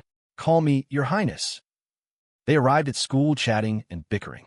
Ethan parked the bike and handed her a thermos. Here, Grace. This one is yours. Grace weighed in her hand. You didn't mix them up? What? Ethan turned back. Nothing. Let's go. Grace composed herself. Ethan looked at his own bike parked nearby, looking tragic. Grace, look at my bike. Still paralyzed here. All your fault. It was my old partner for 5 years. Grace huffed, blushing. Ooh, who told you to kiss me? You deserved it, humph. She turned and walked away. Ethan grinned. Looks like the little lady blushed. Every time I mention that she gets shy. Goo. He grabbed his thermos, shook his head, and whistled as he followed. As soon as Ethan entered the classroom, Tank ran up to him. Ford, bad news. Huge news. What? Godzilla attack? World War III. Ethan joked, sitting at his desk. No, it's what you predicted. Tank pulled a piece of paper from his pocket. It's a challenge letter. Someone actually sent a challenge letter. He wants to fight you at the back gate. Ethan paused, snatching the paper. Where did this come from? It was on your desk when I got here. Tank said. Ethan scanned it. A guy named Hunter Ziegler from Class 2, warning him to stay away from Grace, and meeting after school for a duel. Hunter Ziegler. Ethan remembered him. The Class 2 gym rep, built like a tank. One of Grace's fanatic pursuers. Grace had rejected him 7 or 8 times, but he wouldn't quit. Ethan thought about Hunter's gorilla physique, then looked at his own skinny frame. Kaomoji, winku, ing. Duel? Kids' games. I'm not doing that. It wasn't cowardice. Well, maybe a little. Ford, what do we do? Do we fight? Tank rolled up his sleeves, ready to throw down. Idiot. Exams are coming up. What if we get suspended for fighting? Tear it up, throw it in the trash. Pretend we never saw it. Ethan instructed. It was just teenage hormones. Maybe the guy would cool off and forget about it. Okay, whatever you say, Ford. Tank nodded simply, tore up the note, and tossed it. Ethan's stomach grumbled. Time for breakfast. He put the thermos on a desk. Grace, who had been chatting in the hallway, walked back in and sat in the seat in front of him. You eating breakfast? Grace stared at his oatmeal with a weird smile. Ethan rolled his eyes. If I don't eat it, am I supposed to frame it? He scooped up a spoonful, blowing on it gently. Grace's eyes gleamed. She clenched her fist. Eat it. Eat it. It's delicious. Eat. She stared at the spoon with a look that bordered on maniacal. Ethan suddenly looked up. Why are you staring at me? Am I extra handsome today? Grace. Yeah, handsome. Like a handsome monkey. She sat down, pulled out a small mirror, and watched Ethan eat through the reflection, full of anticipation. Ethan took a big bite. His face lit up with surprise. Grace, your mom's oatmeal is amazing. So good. Grace was stunned. What? Does he not taste the salt? Impossible. I put in like 5 spoonfuls of salt. How can he not taste it? Grace was bewildered. Is my portion the wrong one? She quickly opened her thermos and took a spoonful. She spat the oatmeal out instantly, her face scrunching up in disgust. So salty. How? Why is mine so salty? Wait. Her mind flashed back to the bike shed. Ethan handing her the thermos. Ha ha. I knew it. Dying. Ethan's wicked laughter erupted behind her. Grace spun around to glare at him. You switched the thermoses. Ethan grinned. Nice try. Think you can outsmart me. From a moment she insisted he take the left one, he knew something was fishy. Just in case, he swapped them while parking. And she really did spike it. Good thing I'm a genius. You jerk. Give me back my oatmeal. Grace clawed at him, trying to snatch his breakfast. Ethan protected his food. I already ate from this. You still want it? Aren't you afraid of my germs? Grace gritted her teeth. I'm hungry. I don't care. Give it. Nope. Bite me. Holy crap. Are you a dog? You actually bit me. Let go. Give it. Stop fighting. Let's share it. Fine. Grace was truly starving, so she agreed. The two of them, 2 spoons, eating from the same thermos. Ethan, you took too much. Save some for me. You eat too slow, not my fault. Ugh, you big mouth. Hey, you have a small mouth. Got a problem with that. The scene left the rest of the class dumbfounded. Oh my god. The Ice Queen is sharing oatmeal with Ethan. Are they that close? No way. Are they dating? Holy crap. Big news. No, Grace, don't do this. I'll buy you breakfast. OMG, my heart is broken. Damn it. The class buzzed with gossip. Tank sat nearby, mouth agape. Ford is a legend. How's he do it? Has Grace fallen for him? Grace's deskmate, Chloe Jones, watched them with a knowing, motherly smile. These two, kinda sweet. I ship it. Soon, the thermos was clean. Burp not bad. The oatmeal was good, eggs were good. Annie's cooking is great. Ethan belched. Another round tomorrow? Grace rolled her eyes. Keep dreaming. Morning, Grace. Suddenly, a booming voice echoed from the door. Everyone turned to look. A large, thick-browed youth stood there. Hunter Ziegler from Class 2. Hunter walked in briskly and placed a bear claw pastry on Grace's desk in front of everyone. Grace, I bought you breakfast. Have some. Grace frowned, reverting to her cold persona. She pointed at the empty thermos. No thanks, Hunter. I just ate. I'm full. Hunter smiled awkwardly but persisted. It's okay. Keep it for later when you get hungry. He set the pastry down, then noticed the 2 spoons in the empty thermos. Huh, why are there 2 spoons? One of them is mine. Huh. Ethan laughed dryly, retrieving his spoon. What? Oh no. Hunter grabbed his hair. Did they share the same bowl? My goddess Grace. How could she? Hunter felt like the sky had collapsed. He asked Grace blankly, Is this true? Grace blushed, mumbling, I guess. Yeah, something like that. Hunter's face turned dark instantly. He glared at Ethan with hatred, like the calm before a storm. Jealousy burned in his chest. First, Ethan kisses her in public. Now, they share breakfast. Ethan, did you get my challenge letter? Challenge letter? What letter? I don't know. Ethan shrugged, feigning ignorance. This kid is so serious. Annoying. Huh, you don't know? I put on your desk. Doesn't matter. After school, back gate. If you don't show, you're a coward. If you admit you're a wuss, then don't come. Huh. Hunter sneered. Ethan narrowed his eyes and tapped the desk. I didn't want to bother with you, but since you're eager to die, I'll oblige you. Damn it. Am I afraid of hothead? I navigated the business world for decades. If I can't handle a Hunter Ziegler, I'm not Ethan Ford. I don't start trouble, but I don't fear it. If you mess with me, I mess you up. Good? You got guts. Back gate. Hunter glared. Hunter, what are you doing? This is school. Grace realized something was wrong and stood up to scold him. Hunter switched to a smile immediately. Hey, Grace, stay out of this. This is between men. The bell rang. Grace, I'm heading back. Hunter turned to leave, but stopped at the door to shoot Ethan a mocking grin. Just wait, Ethan. I'm gonna wreck you. Ethan stared back without flinching. When he was gone, Grace huffed. Ethan, don't be scared. Walk with me after school. I'll cover you. I dare him to touch a hair on your head. Ethan couldn't let her get involved in something dangerous. He waved it off. Sure. You wait for me at the bike shed. This needs to be resolved.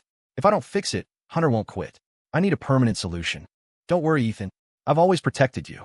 This is no exception, Grace said proudly. Tank looked envious. Wow, Ford has been protected by the school beauty since childhood. So jealous. Ethan smiled, remembering how in kindergarten, he and Grace could take on 4 or 5 kids together. Mostly because Grace was fierce. That was why her dad put her in judo classes. After that, no one dared mess with her. Class begins. Their homeroom teacher, Mr. Zane, walked in briskly. Grace turned around. Tank whispered to Ethan. Ford, what's the plan? You and Hunter. Different weight classes, man. He's the gym rep. Ethan smiled. Relax. I have ways to deal with him. If muscle solved everything, why would we need brains? You have a plan, Ford?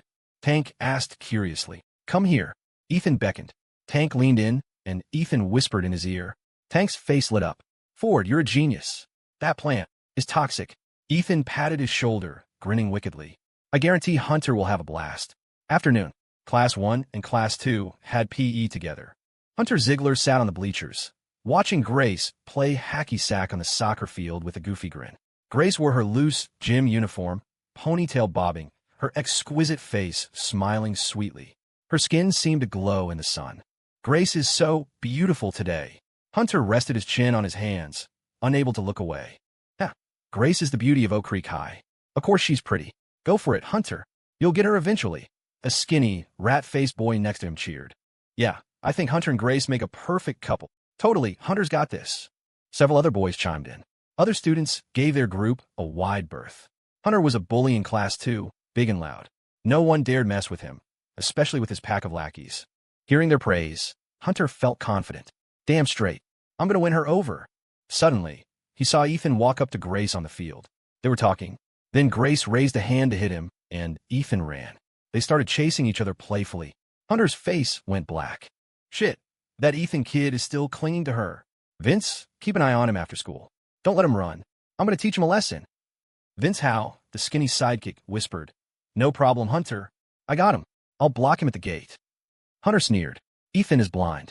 I'm going to open his eyes. He cracked his massive knuckles. Crack, crack. With his scrawny frame, you'll crush him, Hunter.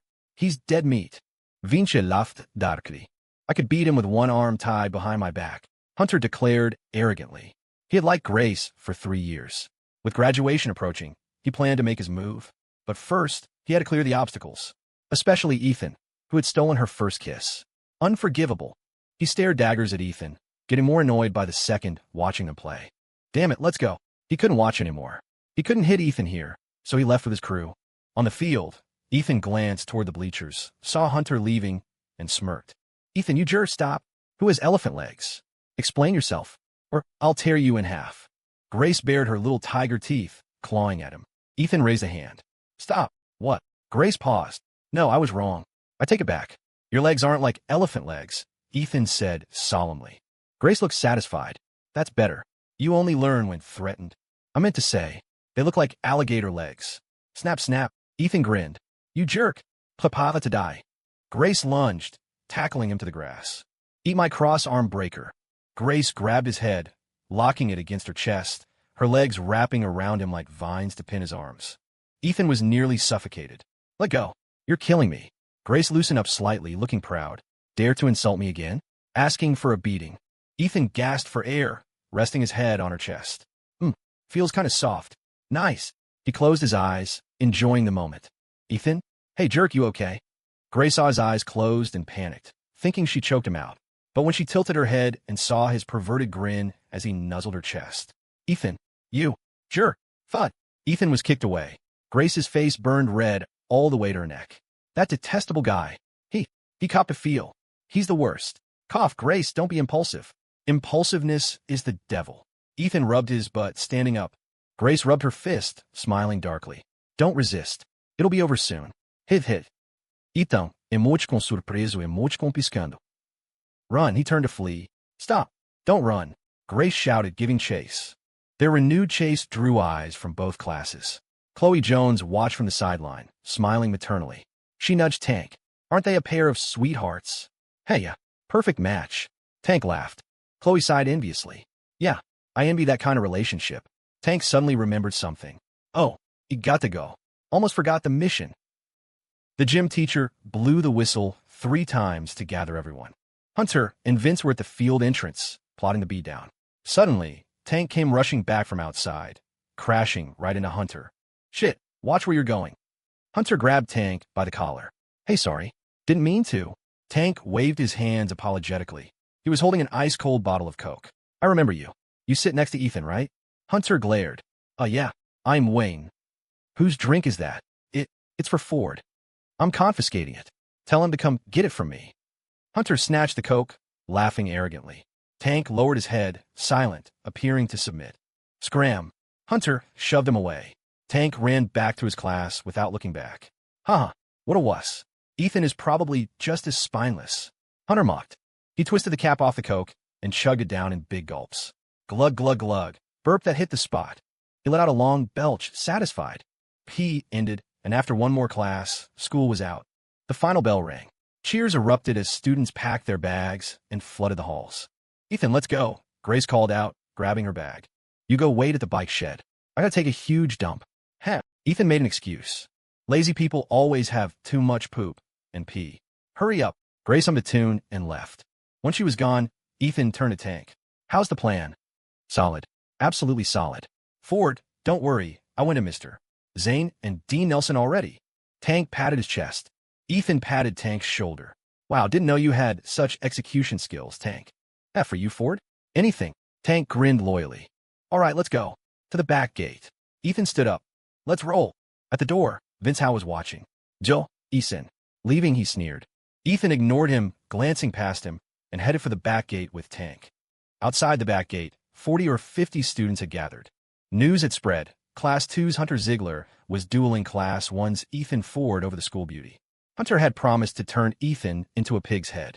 It was exciting drama for a boring school day. No one wanted to miss it. Hunter's coming out, someone shouted. Hunter Ziegler walked out, but he was clutching his stomach, his face pale. Hunter, you okay? A boy asked, noticing his state. Shit, don't ask. Must have eaten something bad. Had the runs right after class. Just my luck. Hunter looked miserable. During class, he'd felt a sudden urge. He held it until the bell, then sprinted to the bathroom. Diarrhea. So bad his legs were numb. But to teach Ethan a lesson, he held back the remaining urge and came to the gate. Gurgle. His stomach churned violently. The pressure was building. Go, Hunter. I believe in you. Yeah, Hunter. Show that Class 1 kid what's up. Hunter is the man. His classmates cheered him on. Hunter clamped his legs together, praying he wouldn't explode. He waved weakly. Thanks for the support, guys. Hunter, Ethan is here. Vinci shouted. Everyone looked. Ethan was walking over, hands in pockets, looking relaxed. Hello, everyone. People in the back. Move up. Let me see your hands. Ethan waved like a celebrity. Hunter. Still acting cool? Let's see you smile in a minute. Ethan, you got guts showing up. Hunter stepped forward. Yeah, I've seen bigger scenes than this. Why wouldn't I? Ethan said calmly. Hunter cracked his knuckles. Good. Cut the crap. Let's start. If I don't make you cry for your mommy today, my name isn't Hunter. Then change your name to Runner, because you'll be running home to your mommy soon. Ethan smirked. Shit, you're dead. Hunter raised a hand to strike. Stop. Wait. Ethan held up a hand. What? Any last words? Hunter paused. I haven't warmed up yet. Let me stretch first. Tank, hold my bag. Ethan handed his bag to Tank and started stretching. Leg stretches, waist twists, ankle rolls. He did a full calisthenics routine in front of everyone. Gurgle, gurgle. Hunter's stomach roiled. The pressure was critical. His face was purple, glutes clenched tight. Damn it. Are you done? Hurry up. He needed to end this and find a toilet. What's the rush? Haven't stretched my back yet. Ethan said slowly, glancing at him. Seeing Hunter's purple face, he almost laughed. Guy can't hold it much longer. Screw it. I'm ending you.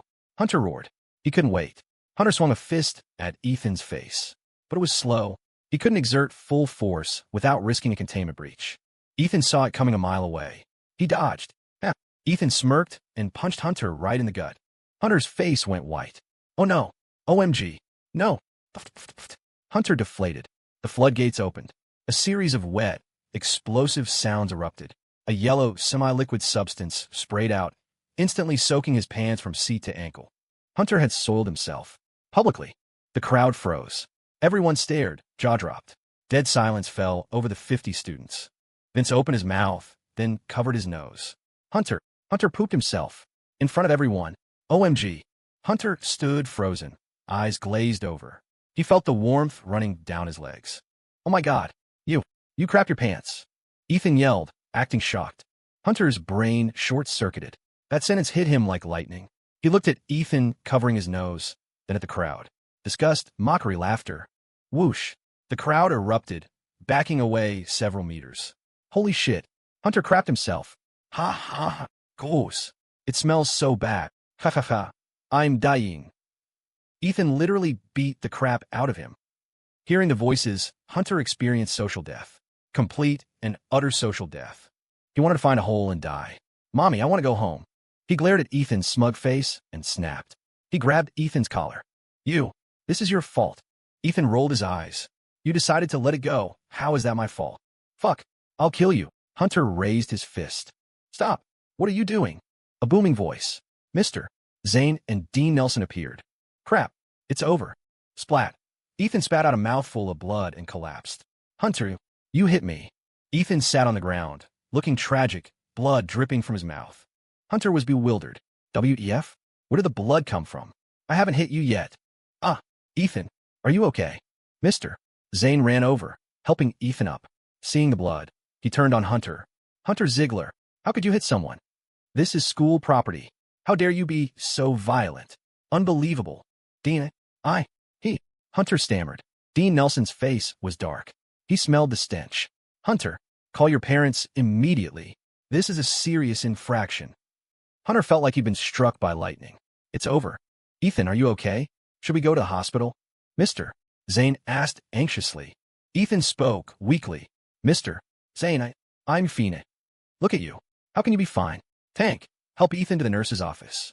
You got it, sir. Tank rushed over to support Ethan, giving him a covert thumbs up. Legend. Ethan gave a subtle smile, then groaned in pain. Mr. Zane, you have to get justice for me. Hunter nearly vomited blood in anger. This guy's too fake. Teacher, I swear, I didn't hit him. I absolutely didn't. If I touched him, may lightning strike me. Hunter swore to the heavens. Mr. Zane glared at him. Still lying? You think we're blind? Hunter panicked. Ask them. They saw it. Dean Nelson asked sternly. Did Hunter Ziegler throw a punch? The crowd nodded. They had indeed seen Hunter swing first. Hunter. WTF. I am innocent. See? Everyone saw it. Dean Nelson scolded. Bullying classmates and lying about it. How do we have a student like you? Come with me. Call your parents now. Hunter slumped. Defeated. Ethan, go to the nurse. Don't worry, I'll handle this, Mr. Zane assured him. Thanks, Mr. Zane, Ethan said gratefully, then winked at Tank to bail. Tank helped Ethan walk away. Dean Nelson approached Hunter to grab him, but recoiled at the smell. Good Lord, did you soil yourself? Go change your pants first. Now, Hunter's spirit was broken. On the way to the bike shed. Holy shit, Ford, that was epic. Tank raved. Your plan was genius. Look at Hunter, he was about to cry. And your acting? Oscar-worthy. Ethan wiped the blood from his mouth. Give me a tissue. Here. Ethan wiped the red goo. Tank, the ketchup packets were a bit messy. Tank scratched his head. Sorry, Ford. Couldn't find fake blood, so I grabbed a handful of ketchup from the cafeteria. But seriously, putting laxatives in the Coke? Brilliant. He's gonna be famous for pooping himself. Ethan rinsed his mouth with water. He asked for it. I was merciful not to kill him. Tank shivered. Note to self. Never cross Ford. Nurse's office? Nah, going home. Ethan smiled. Trouble resolved. Chicken killed to scare the monkeys. Ethan, you jerk. Grace stormed over. Cough. Nothing, just went to the back gate. Ethan smiled. You're hurt. Did Hunter hit you? I'm gonna kill him. Grace saw the red stain on his collar and rolled up her sleeves. Ethan grabbed her. She really would fight for me. It's fake. Ketchup. Grace paused. Ketchup. Ethan explained the plan. Grace listened, stunned. Wow, Ethan, you are insidious. But, nice job. Huh? She patted his shoulder. Of course. Think I'd let myself get beat up. Let's go home. At the bike shed, Ethan went for Grace's bike. Ride your own. Tires fixed. Grace pointed. Fixed. Ethan checked. It was indeed fixed. You think I can't fix a tire? Grace smirked. Impressive. Ethan smiled, then covertly pressed his foot against the front wheel and yanked. Crack. Oh, the front wheel looks bent. Ethan feigned shock. What? Grace checked. It was wobbling. Weird. It was fine just now. Tank watched, covering his mouth to suppress laughter. Ford is unstoppable. Guess you have to drive me again, Grace. Fina. Hop on. Ethan jumped on the back. Drive, peasant. Ethan sat on the back, lightly holding Grace's waist. Her waist is so tiny. He pinched it. Hey, don't tickle me. Grace shouted. Grace, how much do you weigh? Rude. Asking a girl her weight. Guessing 90 pounds? Not telling. If you don't tell me, how can I buy you clothes? Clothes. You always wear that uniform. Don't you want to dress up? No thanks. Save your money for college. Ethan paused. She's already saving me money? Goo.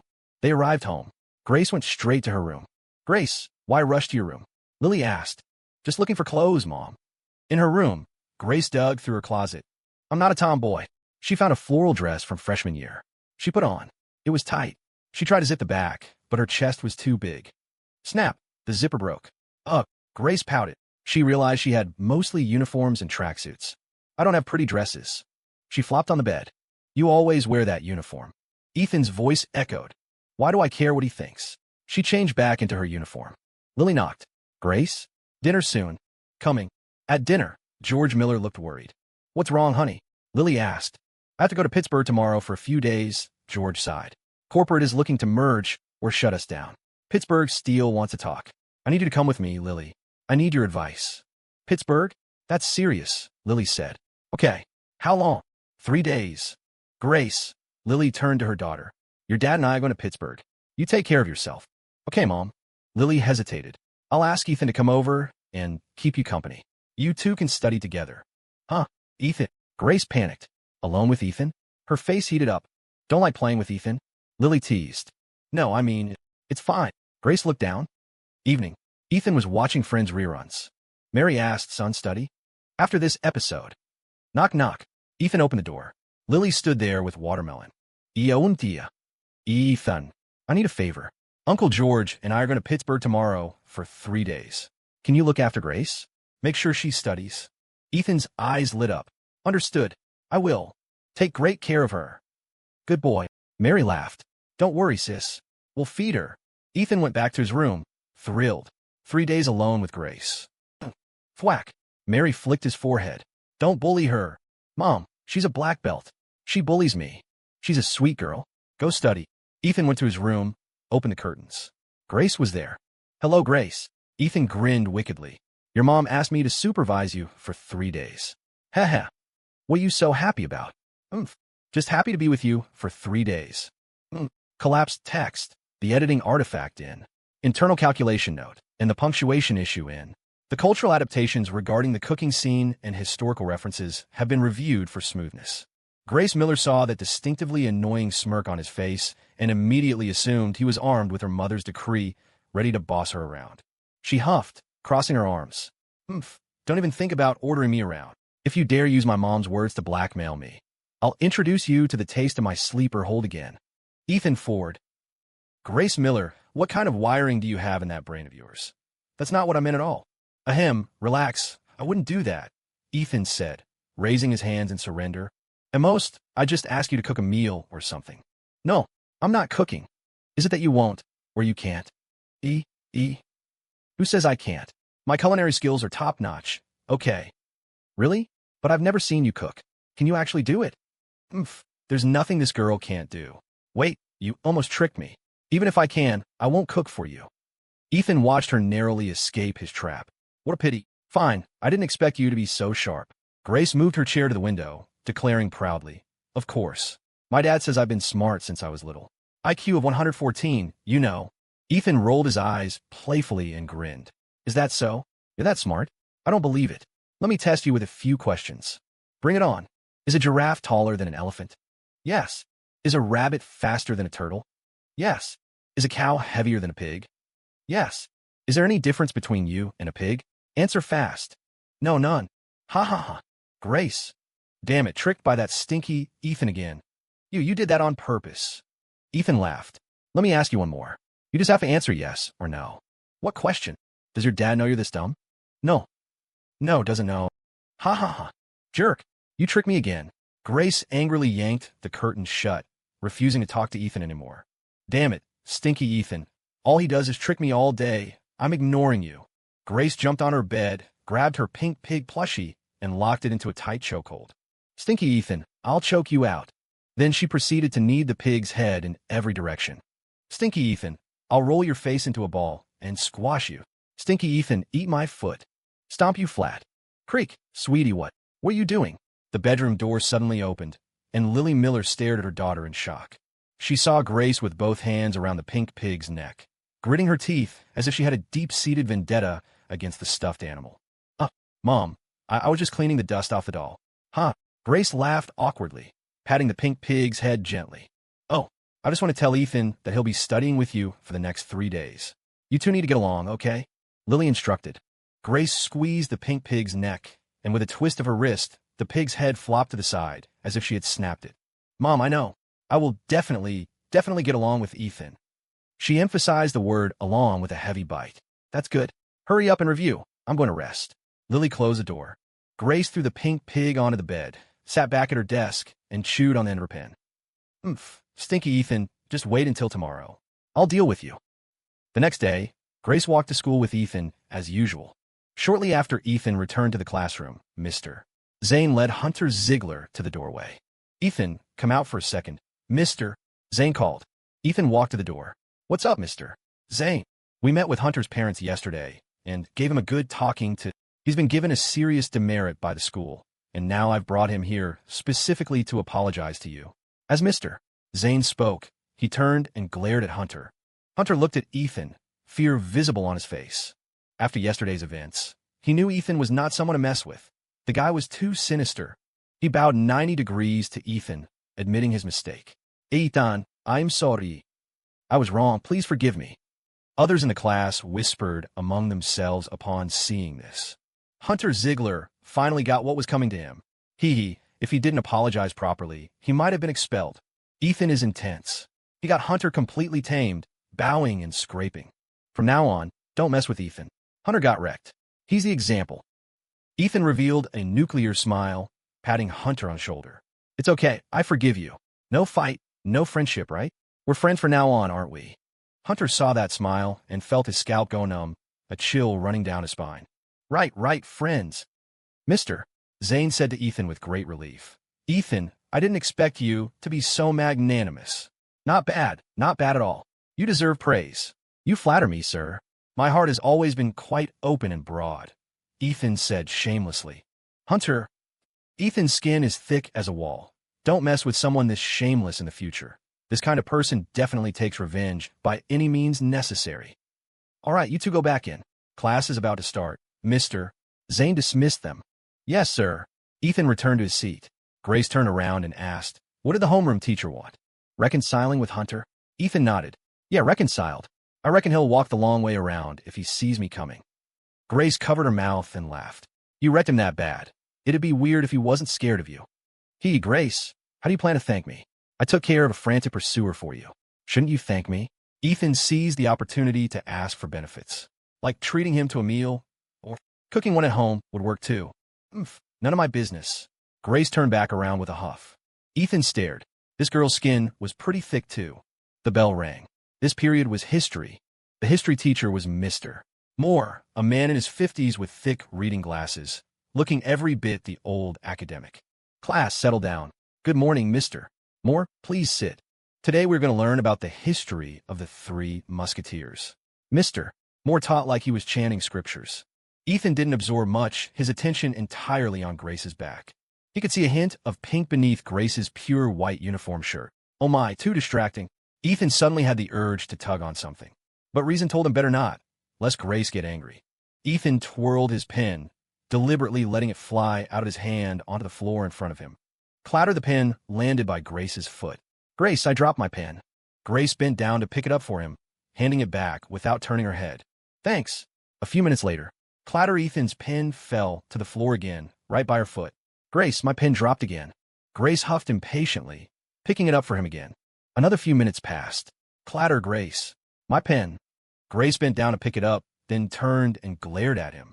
If you can't twirl a pen, don't twirl it, okay? All addiction, no skill.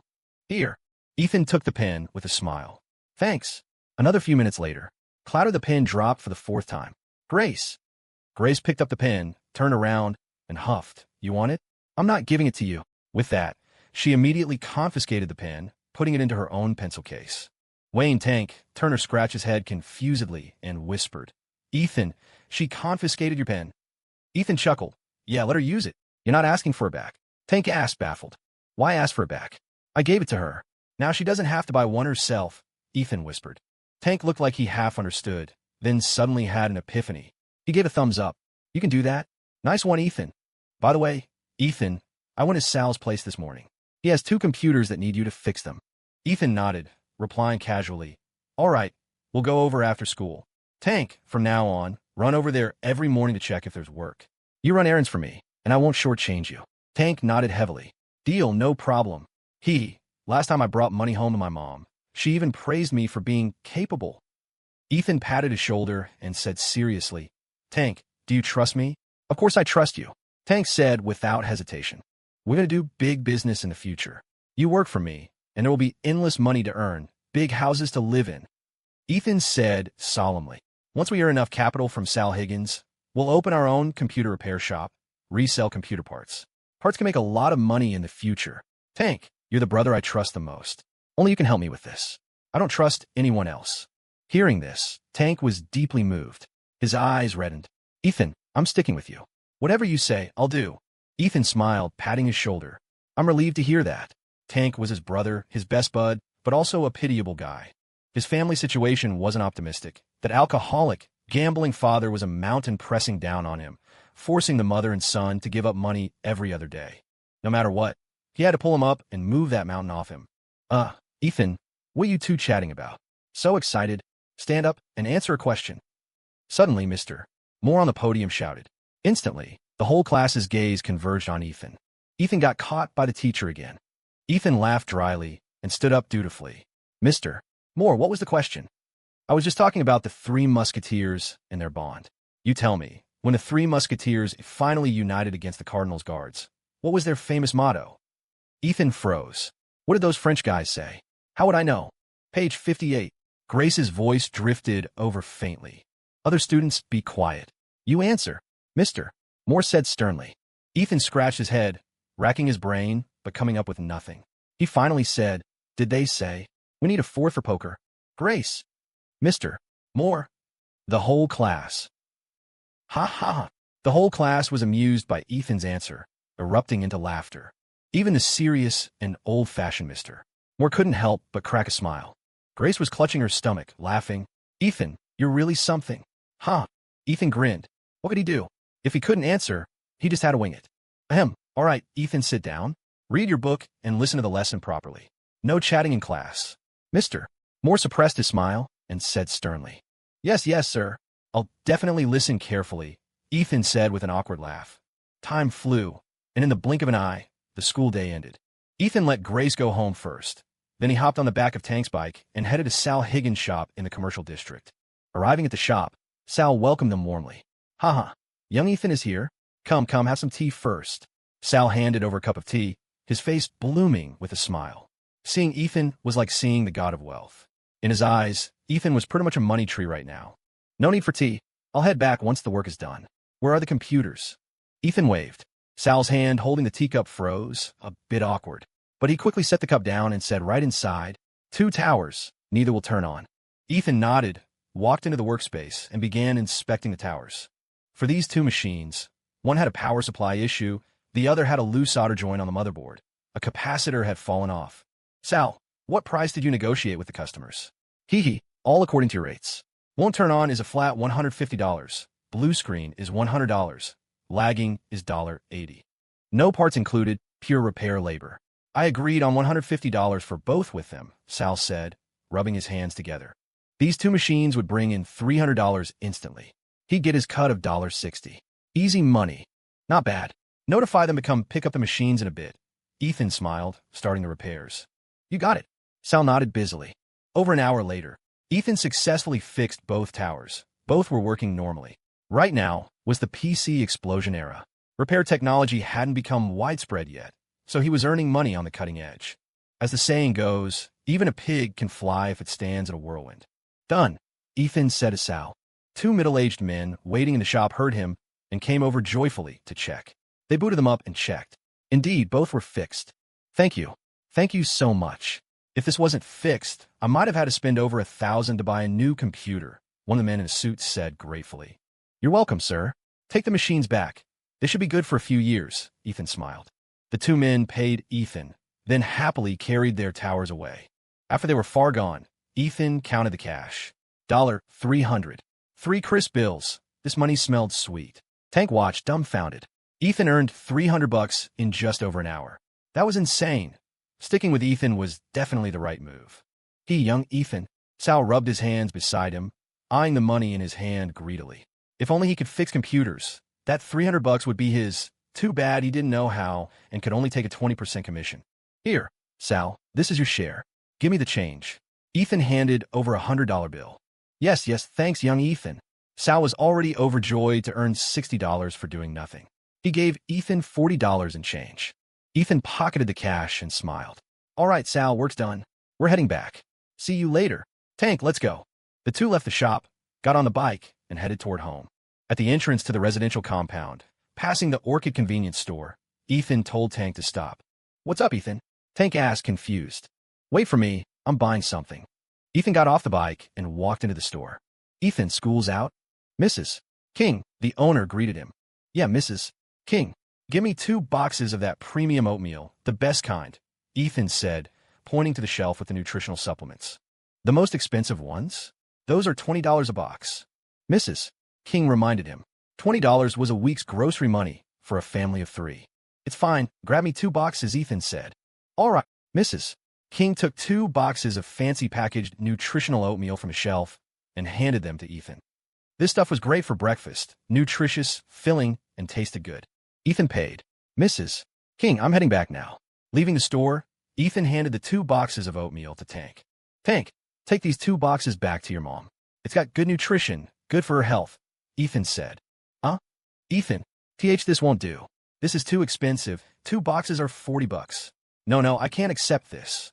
Tank refused repeatedly. He knew he hadn't helped much, just ran some errands.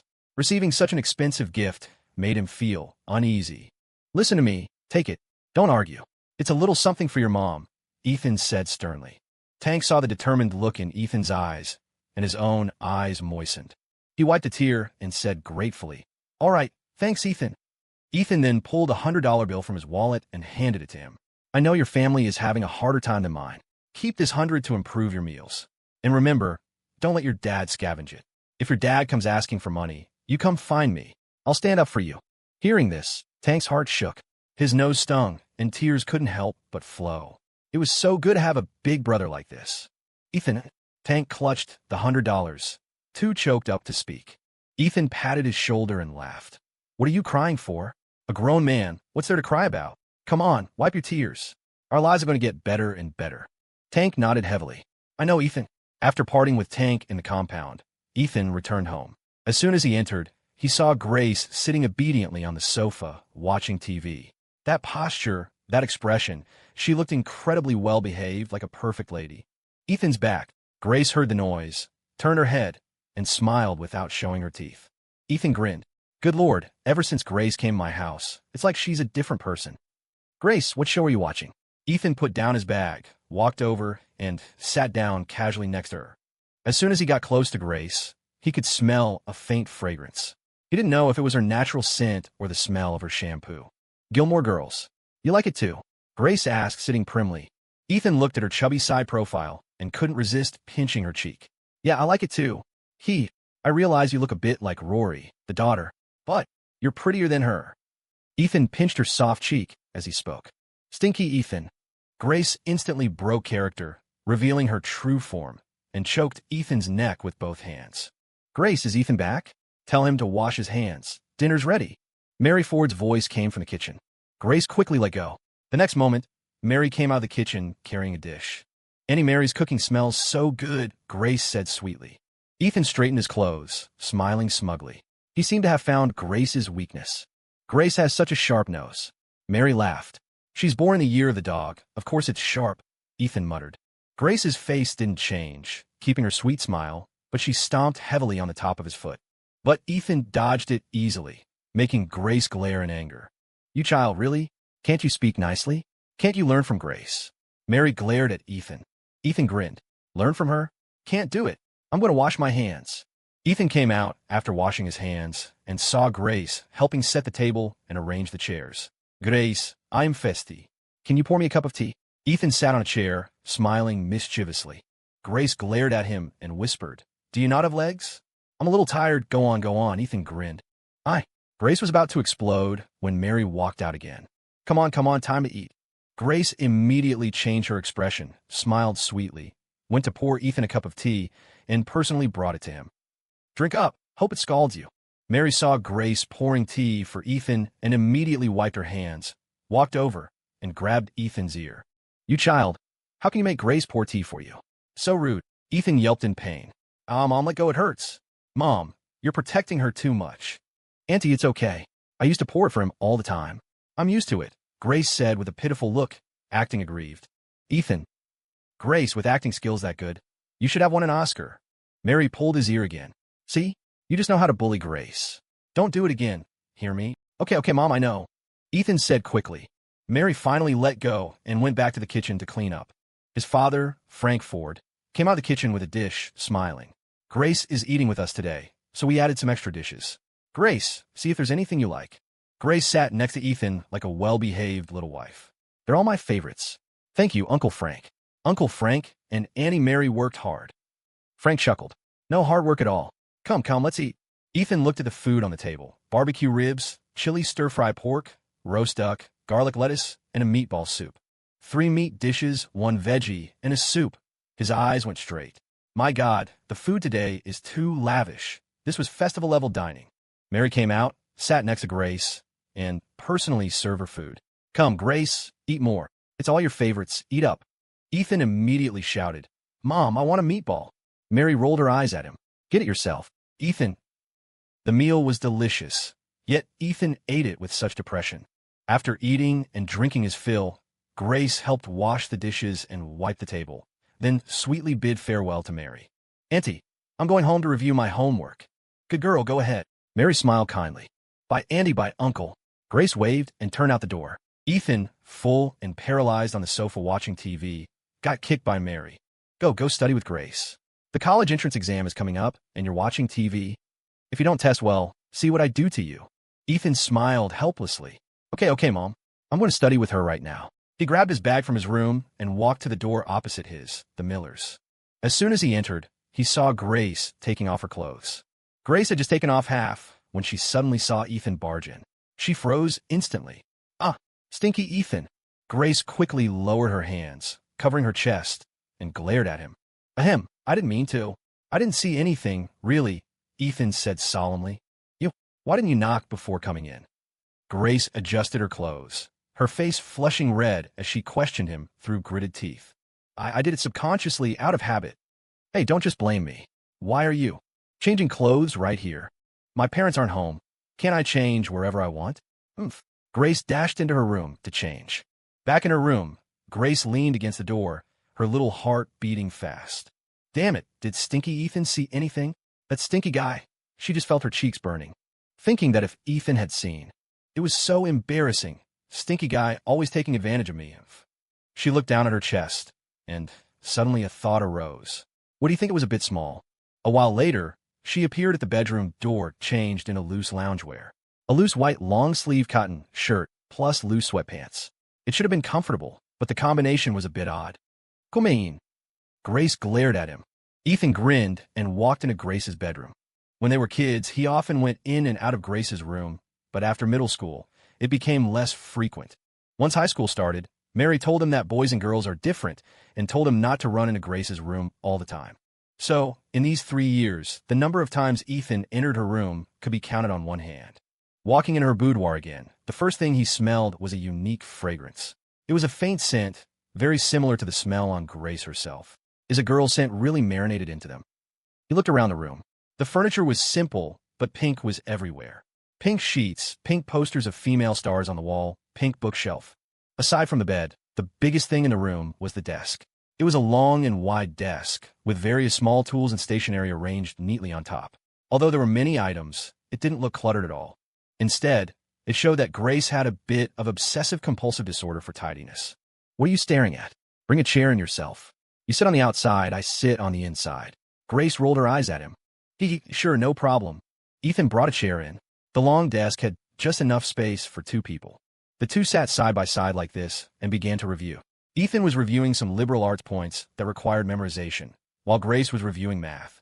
For a while, the room was quiet, with only the scratching sound of pens on paper. After a bit, Grace suddenly asked, Ethan, what major do you want to apply for at Chicago U?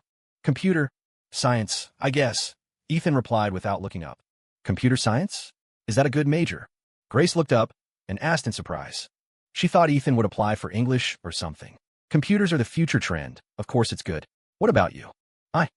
Don't tell me, let me guess. Animal husbandry, so you can raise pigs back home. Go die. You're the one raising pigs. No yokes. Do you want to apply for architectural design? I never told you. How did you know? Ethan put down his pen, turned his head, and said with a serious face, I won't hide it anymore. I'm revealing my hand. I'm actually a psychic. Fate, divination, palm reading, I know it all. Grace saw him spouting nonsense so seriously and couldn't help but burst out laughing, shaking like a flower branch.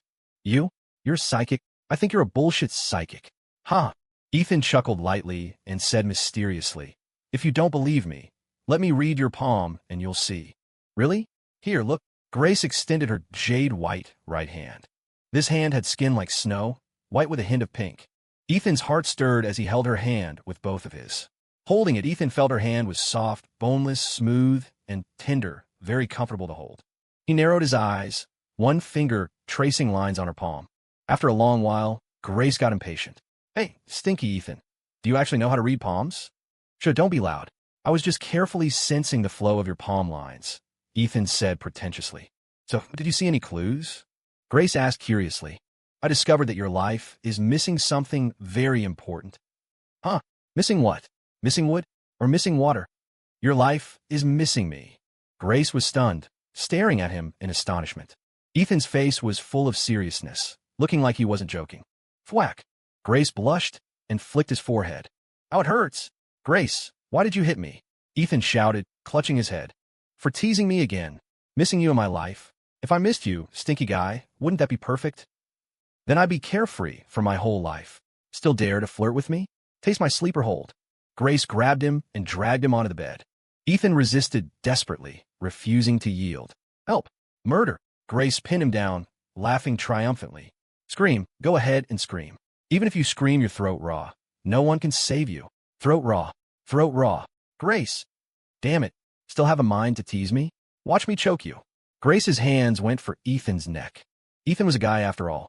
Although he didn't have brute force like Hunter, his short-term explosive power was still a bit stronger than a girl's. Ahem, just a bit. Ethan grabbed her wrists, pulled her off him, and then hugged her instead. He dare to lock me? Watch this. Ethan puckered his lips and leaned in as if to kiss her face. Grace's cheeks went crimson. She gritted her teeth and shouted, "Damn it, rascal. Yeah." Thud. Ethan was kicked off the bed. Ouch. Ethan cried out in pain and climbed up from the floor. Grace, you violent maniac. Ethan, you big pervert. The two stared at each other, and the room fell into silence. Ethan then said, isn't this perfect? Looks like we're a good match. Grace, _. She felt her heartbeat speed up and her face burn. This stinky Ethan. What nonsense is he spouting? Ethan, if you do that again, I'll ask you to curl yourself into a ball and move forward rapidly with minimum friction. Roll. All right, no more teasing. Hurry up and do homework. The two returned to their seats and hurried to do their homework. An hour later, Ethan finished his homework first and stretched. Finished done.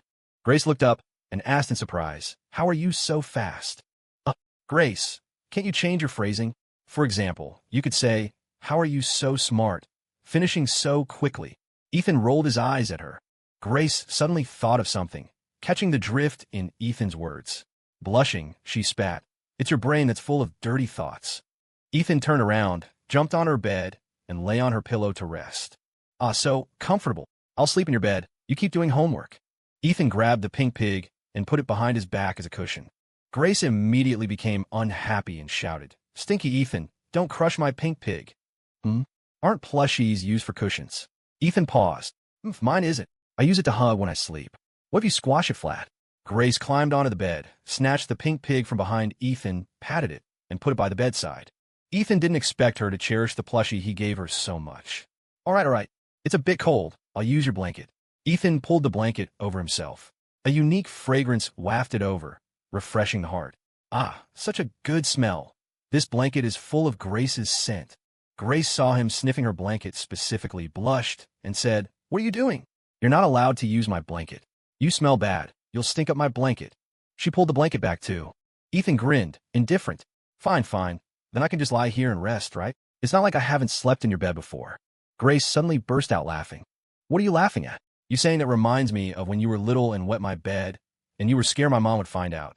So you covered it with clothes after you woke up? You look so funny. I'll remember it forever."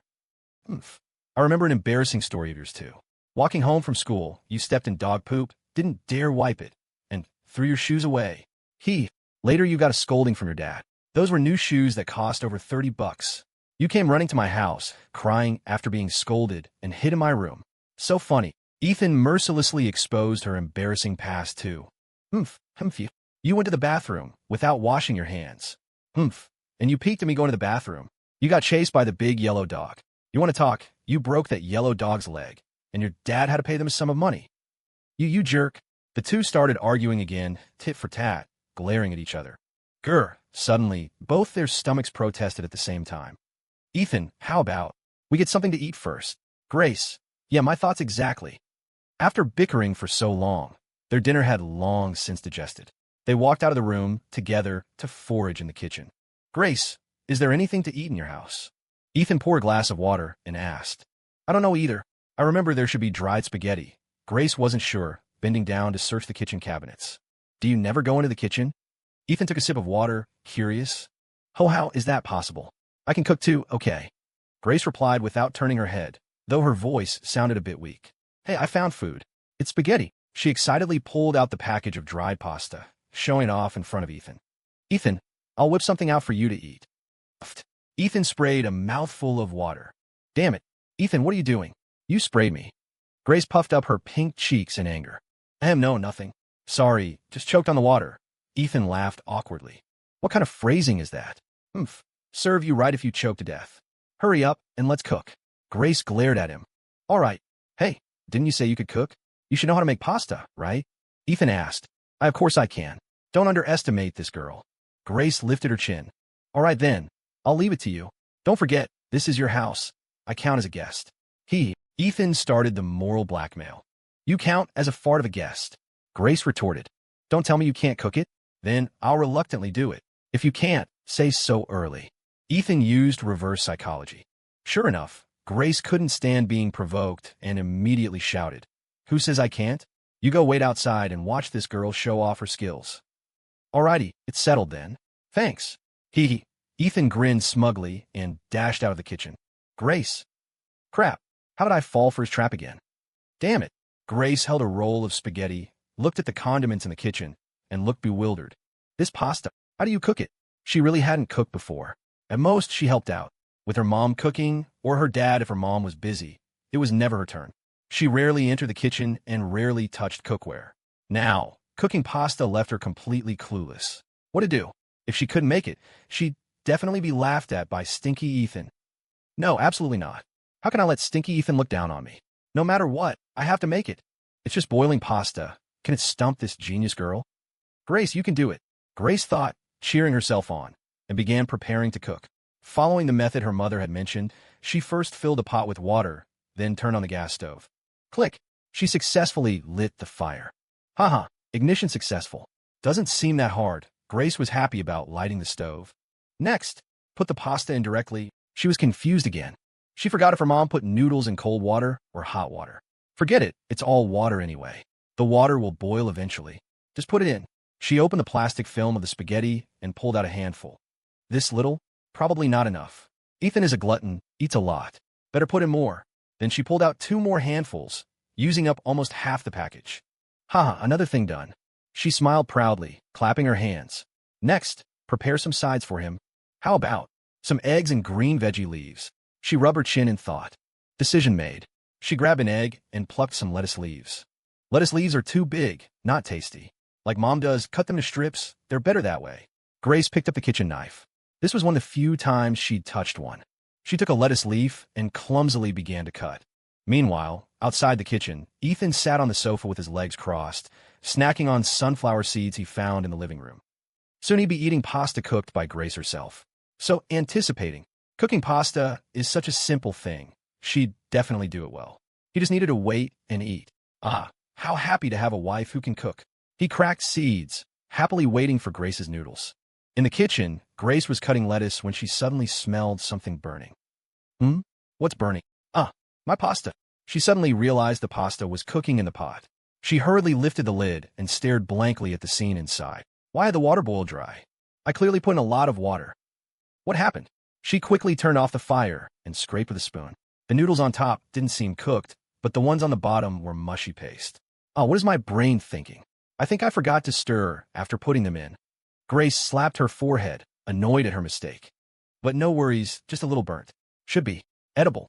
Add some water and keep boiling.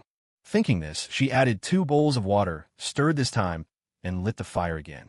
She continued cutting lettuce, finally managing to slice a dozen leaves. Pasta should be about done. Put in the leaves, then crack an egg in. She couldn't remember the steps, but that was roughly the impression. So she dumped the irregularly shaped vegetable leaves in and stirred. Seemed like the water reduced again. The noodle water was thick like snot. Grace didn't care anymore. As long as it was edible. She couldn't guarantee how good it would taste. Next, crack an egg in. She didn't know how to crack eggs.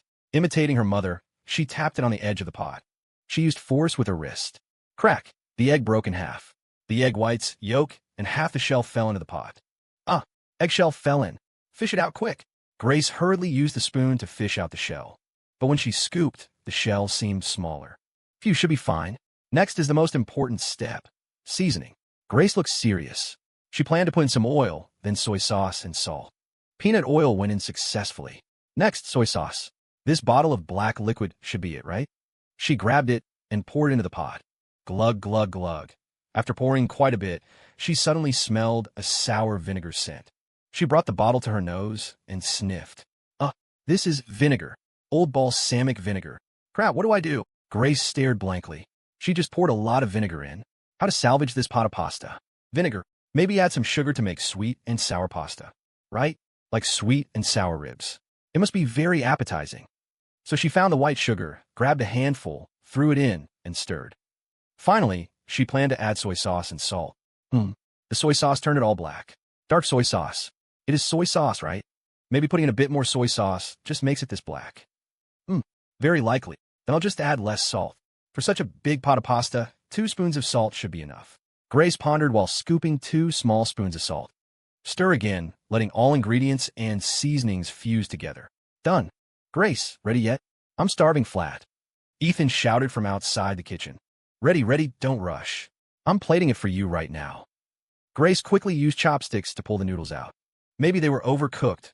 The noodles broke as soon as she grabbed them. She had to use a spoon to scoop. Before long, a bowl of dark, sticky egg pasta was served. She held the edge of the large bowl with a towel and carried it out. Commit pasta. Fragrant pasta. Grace shouted as she brought the noodles to the dining table. Quack. Finally cooked. I was about to faint from hunger. Ethan ran excitedly from the living room. When he arrived at the table and saw the large bowl of dark, mushy noodles, he instantly turned to stone. That sticky liquid. Those pitch-black noodles. That weird oily sheen. Oh God. Looking from up, down, left, right, from no angle did it look like a delicious bowl of pasta. Ethan twitched the corner of his mouth, pointing at the bizarre noodles, and asked in shock, This is the pasta you cooked? Grace smiled proudly. Yeah, I just gave it a very nice name. Soul-stealing, delicious egg pasta. Ethan, Angda, is it really that good? Grace said seriously, Of course, it's definitely delicious. After all, it gathers all my effort. This is the most heartfelt bowl of noodles I've ever made. But this color, why isn't it quite right? The egg is black. Ethan stared blankly. Grace put a hand on his shoulder, pressed him into the chair, and explained patiently, Don't just look at its appearance. Don't judge a book by its cover. Noodles are the same. Don't think just because it's black. You have to feel its flavor with your heart. Ethan paused. So philosophical. I'm almost convinced. Grace looked expectant. Then eat up quick. Ethan picked up his chopsticks, stirred around. It was so black he couldn't see what was inside. Better taste it first. Ethan picked up a chopstick full of noodles, blew on it, and put it in his mouth. Chew, chew. How is it? Grace lowered her head, fists clenched tight, looking nervous. It was her first time cooking pasta. She really wanted to know if Ethan liked the taste. Very delicious. Blue. Ethan retched twice, rushed to the bathroom, and vomited everything he had just eaten, along with his stomach acid. When he came out of the bathroom, his face was pale. He pointed at Grace accusingly. Grace Miller, what grudge do we have? You actually dared to poison me. Grace, is it really that bad? She had been looking forward to a relatively good reaction from Ethan, but the reaction seemed a tad excessive. He actually threw up. It shouldn't be. It can't be that bad, right? Bad. Ethan returned to the table, looking at her with a strange gaze. Grace, I've undergone special training. No matter how bad it is, I can endure it, unless it's extremely terrible. If you don't believe me, taste it yourself. And there are actually eggshells in the noodles. Grace, is that your secret ingredient too? Grace still didn't believe it. How could it be extremely terrible? Not to the point of making someone vomit, right? Surely Stinky Ethan was exaggerating. I don't believe it. I'll taste it myself. Grace picked up Ethan's chopsticks, grabbed a mouthful herself, and put it in her mouth. Grace immediately felt a chaotic mix of flavors in her mouth. Sour, sweet, salty, and a disgusting burnt taste. These complex flavors stimulated her stomach into a somersault. Blue. She couldn't help but spit it out, vomiting on the floor, then dashed into the bathroom. After a good while, she came out holding onto the wall. Well, delicious, isn't it? Ethan had swept the floor clean and looked up with a smile. Grace laughed awkwardly. Earlier, she had boasted in front of Ethan, only to fail spectacularly in the blink of an eye. Truly embarrassing. She'd probably become the butt of Stinky Ethan's jokes again. Ahem, I admit the taste was slightly off, so cooking noodles should be your job. Ethan didn't continue to strike her down. He thought Grace's cooking skills might be average, but he didn't expect reality to be 100,000 miles away from imagination. How about this? I'll teach you. Otherwise, if you're home alone later, you won't even be able to cook noodles. Wouldn't you starve? I'll teach you hand in hand. Personal guidance. Ethan smiled. Grace lit up hearing this. Okay. Ethan and Grace went to the kitchen. Now follow my steps. Before officially boiling pasta, prepare the pot. Add water. Grace paused. Ethan's tone felt weird, but she couldn't pinpoint where. Need this much water? She asked, confused. Yes, Ethan said solemnly. Before the water boils and we add the pasta, let's prepare the preliminaries. Cut some greens. Here, you hold the knife. I'll teach you the correct grip hand in hand. Ethan pulled her in front of him, then hugged her from behind, holding her hands to grip the kitchen knife. Holding it your way makes it easy to cut your fingers. It should be like this. Ethan spoke patiently. But Grace, feeling Ethan's breath by her ear, blushed furiously. Her heart raced, thumping wildly. Why is it like this? Grace, don't think random thoughts. Focus, she told herself secretly. But right now, the two were very close, especially with Ethan holding her hands. It made the deer in her heart ram around. Grace, did you hear clearly? Huh? Clear. I guess. Grace snapped back, dazed. Then you cut a bit yourself. Try it, find a feeling. Ethan let go of her hands. Okay. Grace followed Ethan's grip method, cutting slowly. Sure enough, it was much neater than before. Hey, it really is easier to cut. She was pleasantly surprised, happy to have learned a new skill. Cutting vegetables uses the finesse of the wrist, not brute force. Practice a few times and you'll get used to it. Ethan smiled. I understand. Grace nodded. She cut more proficiently, maintaining the technique even as she sped up slightly. Ethan praised. Not bad, got it so fast. Your perception is okay. Of course, this girl learns fast. Grace said proudly. Bubble, bubble. The water in the pot boiled. Ethan grinned. Grace, watch closely. To take spaghetti out of the package, you know the amount by gripping it. Grip it with your hand. Feel the thickness. See, like this. What one hand can just hold is just right. That's a portion for two. Ethan handed the spaghetti to her. Grace gripped it and realized, so that's just right. Grace then followed his method, putting the noodles into the pot and letting go. Sure enough, the spaghetti fanned out around the pot. Oh, okay. Grace pouted her small mouth, operating as he instructed. Seeing the pasta was about done, Ethan said, all right, now you can put the eggs and greens in.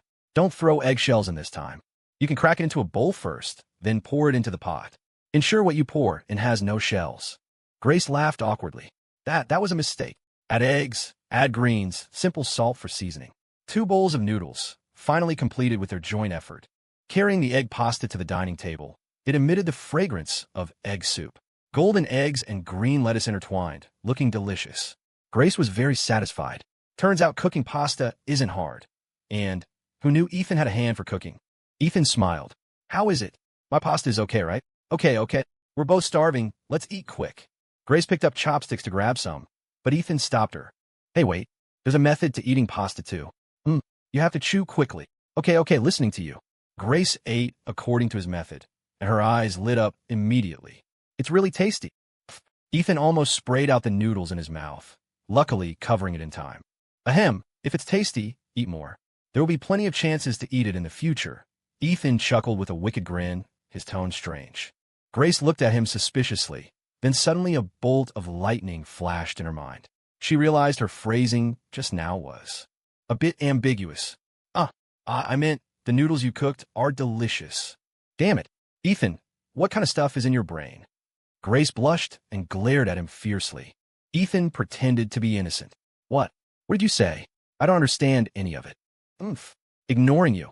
Grace blushed, not wanting Ethan to see, so she buried her head in eating noodles. But her embarrassment was fully captured by Ethan. This girl's mind is a bit pure. True, in this era, young people probably didn't have the awareness to make dirty jokes anytime, anywhere. A meal of noodles filled their stomachs. Sated, the two slumped in their chairs. Ethan, go wash the dishes. Wash mine too, thanks. Grace patted her belly. Why? No way. I'm a guest, and I cooked the noodles. You wash them, thanks. Ethan chuckled and shook his head. Then let's rock, paper, scissors. Loser washes. Grace suggested. Hearing this, Ethan sat up and shouted, Fine. Come on, Grace, I'm gonna win. Don't underestimate me. Grace sat up straight too. The two made eye contact, hiding their right hands behind their backs. 3, 2, 1. Rock, paper, scissors. Grace threw rock, and Ethan threw scissors. Ethan laughed inwardly. This girl still loves throwing rock. Really too lazy to beat her. Although he knew Grace would likely throw rock, he still chose scissors. Oh yeah, I won. Grace jumped up happily like a child. She spun, hopped, her jet black hair swaying gently. That exquisite, beautiful face bloomed with a captivating smile. This smile was so clean, flawless. So moving, soul-stealing. Grace is really pretty. Ethan stared a bit, lamenting in his heart. How did he not think she was this pretty before? Before, in others' eyes, she was the ice queen, the unattainable school beauty. In his eyes, she was just a violent maniac who liked to cling to people. Really, sometimes the true treasure is right beside you, yet you don't discover it. Ethan looked at her, the corner of his mouth revealing a warm smile. Ethan, hurry up and wash the dishes. After you wash them, I can help you review English. Your English is pretty bad. Need to cram a bit. Otherwise, it'd be a pity if English dragged down your exam score, Grace said solemnly. Okay. Ethan grinned, got up to clear the table and wash dishes. After finishing the chores, the two returned to the room and began reviewing English. Grace, there's an English sentence I don't quite understand. Can you tell me? What sentence? I like you. What does this mean? You don't even know that? I like you. Me too.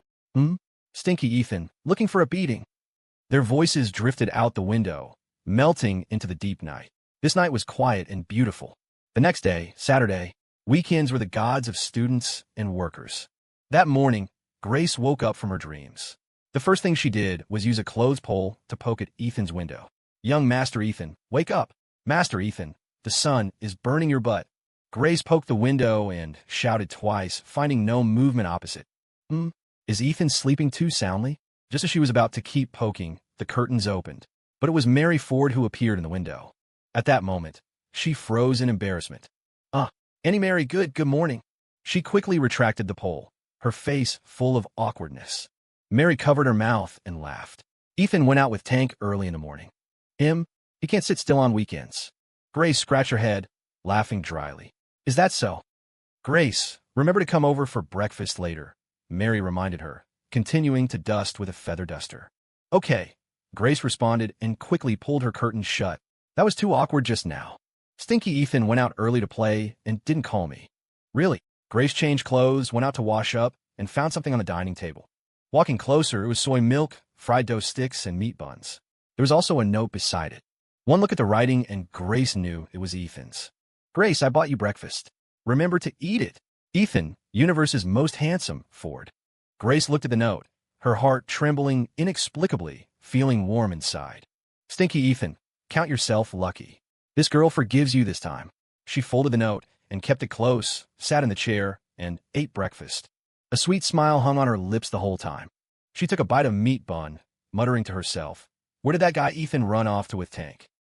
At this moment, Ethan and Tank were on a bustling commercial street in the downtown district, the Mag Mile.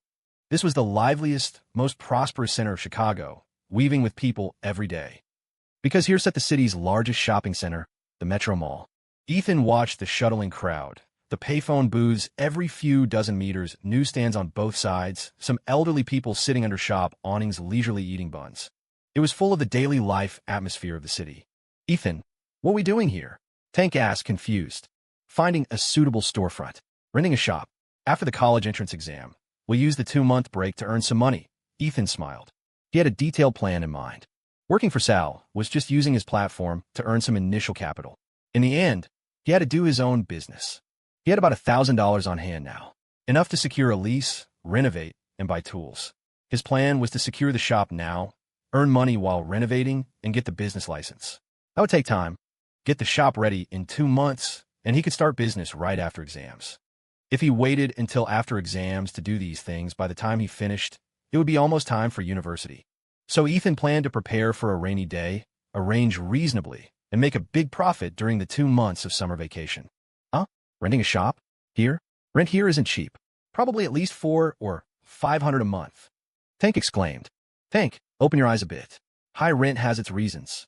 To earn big money, you have to be willing to spend small money. Look, over there is the Metro Mall. Next to it are office buildings. South is the high-end residential district. Most families in the city with better conditions come here to shop. Think about it. Many of them must have computers. Just the office computers alone are a huge market. For us, that's a big cake. Ethan laughed. Tank listened, dazed. He was a naive teenager, knowing nothing about doing business. But after hearing Ethan, he suddenly felt enlightened. Hey, what Ethan says makes sense. Really, it should be better here than at Fatty Sal's. Tank praised. Ethan smiled. This guy's blockhead finally opened up. He looked at the bustling commercial circle before him, thinking to himself, the future starts here. Ethan and Tank bought 2 rocket pops from the roadside, eating while they shopped for storefronts. The Metro Mall commercial circle was quite large. There were shops for rent, but they were all street-front units with hefty prices. Any random 500-square-foot shop had a monthly rent of around $1,000. Even worse locations were over $600 a month. No choice. In the golden downtown district, this was the standard price. This price scared Tank out of his wits. He thought rent would be $100 or so, not hundreds or thousands. My God, this price is too expensive beyond my imagination. I thought it'd be 100. Tank said, shocked. 100 exists, just not on the main street. We don't need to rent a storefront on the main street, Ethan said, licking his popsicle. Then where do we rent? In the alleys. For Ethan's computer repair shop, there was no need for a streetfront location. The cost-performance ratio was too low. In Ethan's vision, the repair shop just needed to be within the commercial circle. Public transport to downtown was convenient, and there were office buildings and high-end apartments nearby. These users were precise. Their demand for computer repair was rigid. They didn't just wander by and decide to fix a computer. When a computer broke, their first thought was whether there was a repair shop nearby and how to solve the problem quickly and conveniently. So Ethan led Tank drilling into the alleys off the main street. The alleys lacked a commercial vibe and had little foot traffic. Most were ground-floor spaces of residents' own houses. The further toward the end of the strip, the lower the price. Alley shops at the start of the strip were around $500 a month. By the middle and end sections, prices dropped to around $250.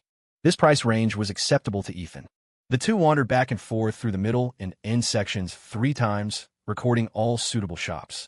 After repeated comparison and consideration, Ethan finally selected a shop about 100 meters into the 8th Street alley. This shop was a newly vacated ground floor space in a self-built house. No transfer fee, rent was $230 a month. Tank looked left and right. In the bustling commercial circle, not a single pedestrian was here. It was desolate. Ethan, are we really choosing the shop? It's so quiet. Will anyone come? Tank asked worriedly. Ethan grinned. Quiet is good. Rent can be cheaper. Don't worry. Once the shop is set up, as long as we advertise well, customers will come. And look, at the entrance of the alley, on the main street, there's a high-end coffee shop. People going in and out of there definitely have higher incomes.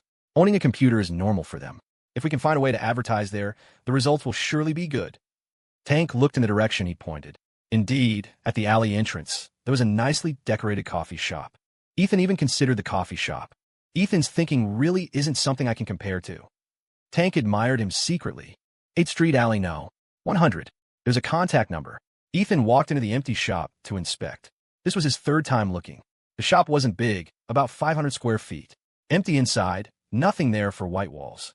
On a chair at the door was the landlord's phone number and rent info. Cell phones weren't particularly common among regular people yet. The best-selling, cheapest Nokia 3310 sold $4.150. Right now, the working class generally made $300 or $400 a month. They might not save $1,000 a year.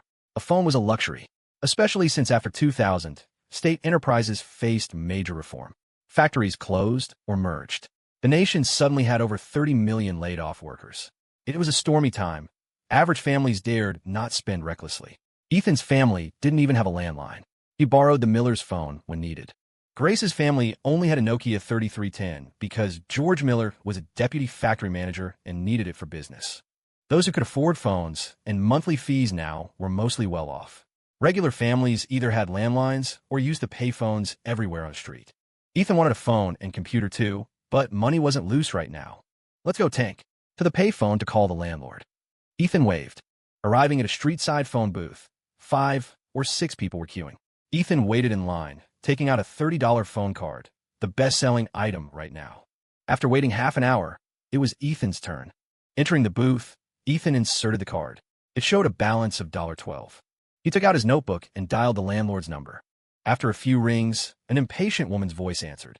Hello, who is it? Ethan could hear the clattering of mahjong tiles in the background. Are you the landlord of the shop at No. 100 8th Street alley? I want to rent the shop. Want to take a look? Ethan said directly. Oh, renting? Great, wait for me. The voice on the other end sounded slightly excited. They agreed to meet at the shop. Hanging up, Ethan and Tank waited at the shop door. A while later, a slightly plump middle-aged woman in a floral dress walked over from the end of the alley. You two want to rent? The woman eyed Ethan and Tank up and down with narrow eyes, uncertain. Ethan looked too young, like a high schooler, not an adult doing business. Yes, ma'am. Ethan's address of ma'am added a smile to her eyes. This young man speaks well. She unlocked the door and pushed it open. Come in and look. It's empty, no transfer fee. And rent is only $230. Very cheap. Ethan smiled slightly. Looks okay. Utilities all working. The woman replied. All working. There's even a kitchen inside. You can cook. By the way, what business do you two young guys want to do? Advance warning. No shady business allowed in my shop. Ethan smiled. We want to open a computer repair shop. We study this, just want to earn some skill money. Computer repair? Can't tell you guys are so young, but have this skill. The woman was surprised. Self-taught. Ethan answered while carefully checking the utilities. A lap around revealed no major issues, just plain decoration and 0 included items. Tank, on the other hand, looked excited, seemingly very satisfied. Ethan tugged his sleeve, signaling him to tone it down. Tank quickly imitated Ethan, stiffening his face. How about it, young man? My shop is nice, right? Let me tell you, $230 a month for a shop like mine is a steal. Miss this village, you won't find this shop. Ethan shook his head, pretending to be dissatisfied. Looks okay, but no furniture inside, not even a table or chair. And the renovation is rough. Most importantly, this alley is too remote, too quiet. It's the weekend, and there's not a soul. Location isn't great. Ma'am, $230 is honestly a bit steep. We'll consider it. Sorry to make you run over. Saying this, Ethan turned to leave. The woman looked anxious. This shop had been listed for 3 months without renting out because the alley was dead. Finally, someone interested. How could she let them slip away? Hey, young man, the price is really low. You sure you won't rent? Ethan turned back, thinking for a moment. It's too remote. $230 doesn't feel worth it. We'll look around more. Tank, let's go. Okay, Ethan. Tank responded, following him out. The woman got more anxious, chasing after them. Young man, don't rush off. What do you think is appropriate? We can talk. Just outside the door, Ethan's lips curled into a smile. He turned back. I think $150 a month is about right. The woman froze. $150? This is 500 square feet. That's too low. No way. Young man, how do you bargain like that? Too ruthless. Ethan shook his head. I saw shops in 9th and 12th Alley, 600 square feet, only 200. And they include tables and fans. 150 isn't low. Huh? They lowered rent. The woman paused. She based her rent on nearby prices. Hearing they were only $200 now shocked her. Ethan revealed an imperceptible smile. Half true, half false. Just bluffing her. Yeah, if you're not willing, ma'am, we'll go check other shops. Ethan turned to leave. The woman quickly grabbed him. Hey, don't rush. How about $170? Let's be quick. $170. Ethan pondered. No. $160. Any more, and it's not worth it. The woman gritted her teeth. Fine. $160 it is. Deal. Tank watched Ethan haggling from the side, dumbfounded. Ethan is amazing. Quite a hand at bargaining. Nearby alley shops were mostly over 200. $160 for a 500 square foot shop in the core commercial district? Unbeatable value. A huge profit. Ethan finally smiled. All right, too lazy to run around anymore. I'll rent it and try. How long will you rent? The woman asked. Ethan held up 4 fingers. 4 months. Chapter 28. 4 months? That's too short, isn't it? The middle-aged woman frowned. Ethan pretended to sigh. Business is hard to do these days. If I can keep it running, I'll renew for a year. If I can't make it in 4 months, I'll have to close up shop. Mrs. Gable thought about it and agreed. The economy wasn't great, layoffs everywhere, business was getting harder. Having someone rent it was good enough. For months it is. All right, let's go print the contract and sign. Mrs. Gable said. The 3 went through the process, found a print shop, and printed a standard rental contract. After reading it, Ethan added a few clauses. No arbitrary rent increases, 10 times compensation for landlord breach of contract, etc. Mrs. Gable glanced at Ethan's adjustments and had no objections. Both parties signed and paid on the spot. Rent was 1 month deposit for months up front. Total 5 months rent, $800. Ethan's $1,000, barely warm in his pocket, was down by $800. The rest was pocket money. Mrs. Gable, happy cooperation. If my business takes off, I'll definitely renew. Ethan smiled. The woman's surname was Gable, first name Glenda.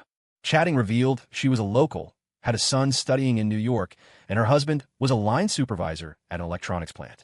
She loved playing mahjong and gambling a bit, but lost more than she won. That's why she converted the ground floor to rent out for household income.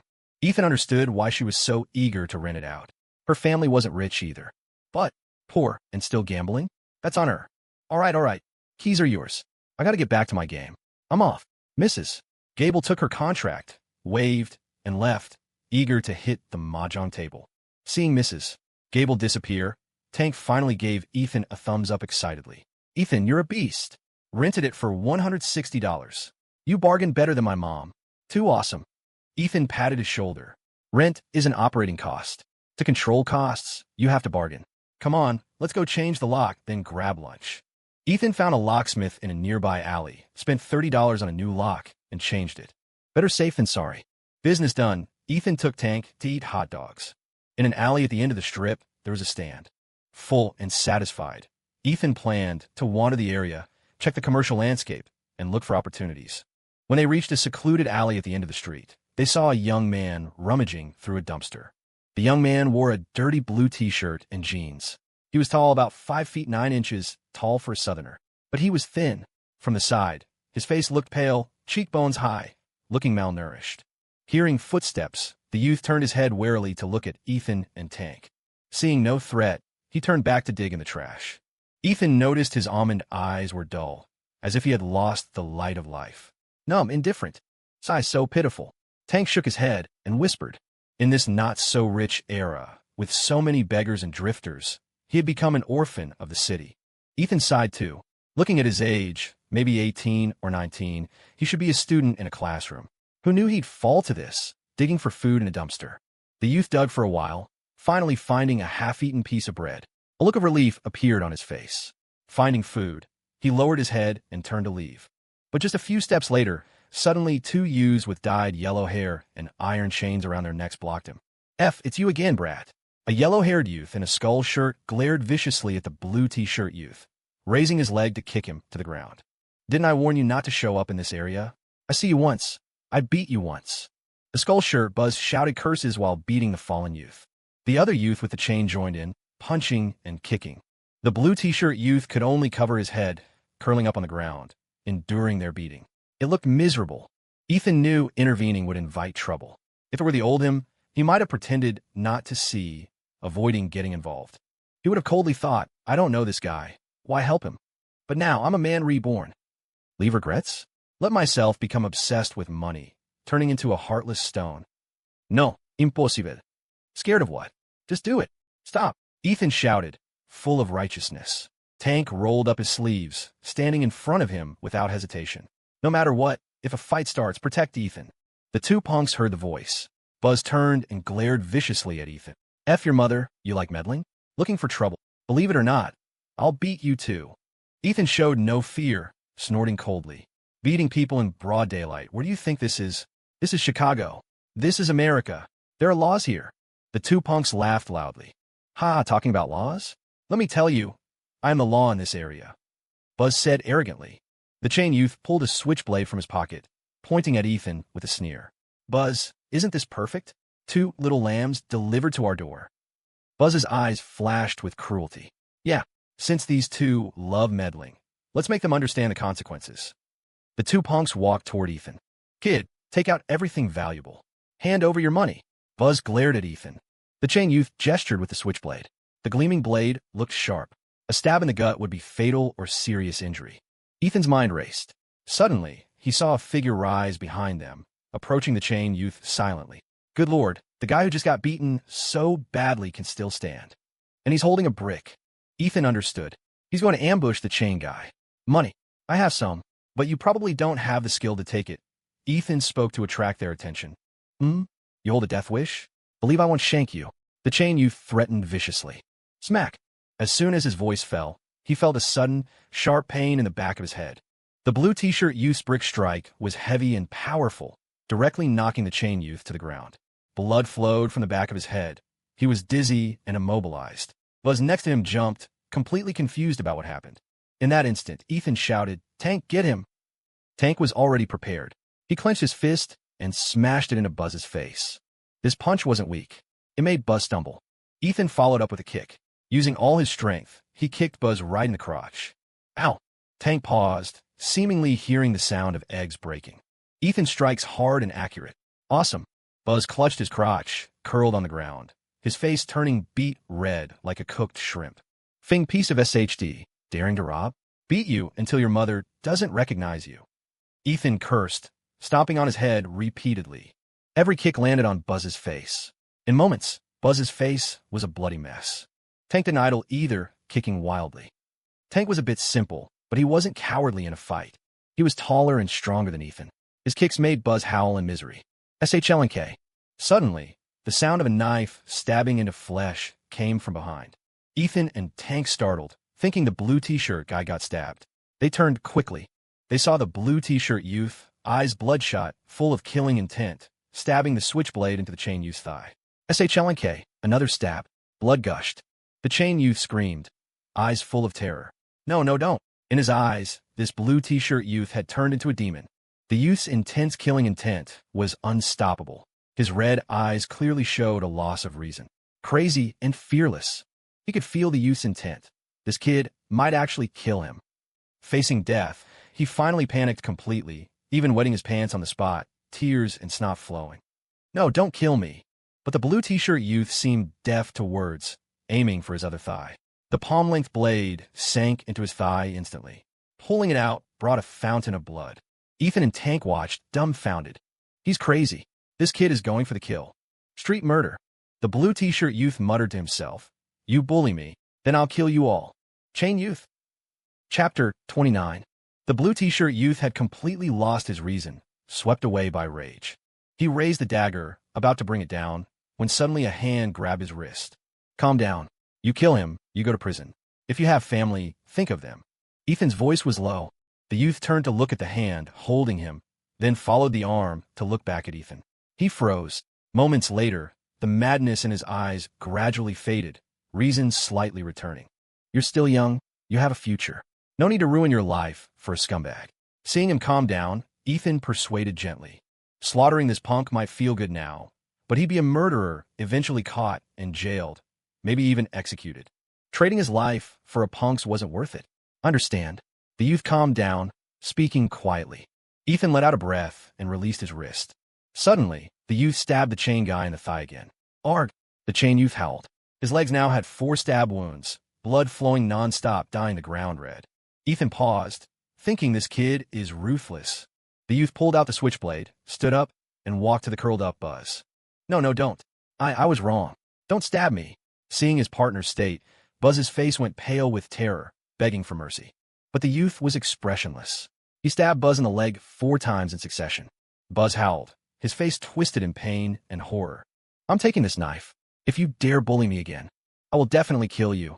Definitely. The youth's voice was extremely calm, without ripples, but the killing intent chilled the spine. Buzz was terrified, crying and snotting. No, it won't happen. I'll never dare again. Big brother. I was wrong. Don't kill me. Don't kill me. Ethan twitched his mouth, saying to Tank, Tank, remember, don't underestimate any honest person. When they go crazy, they're more ruthless than anyone.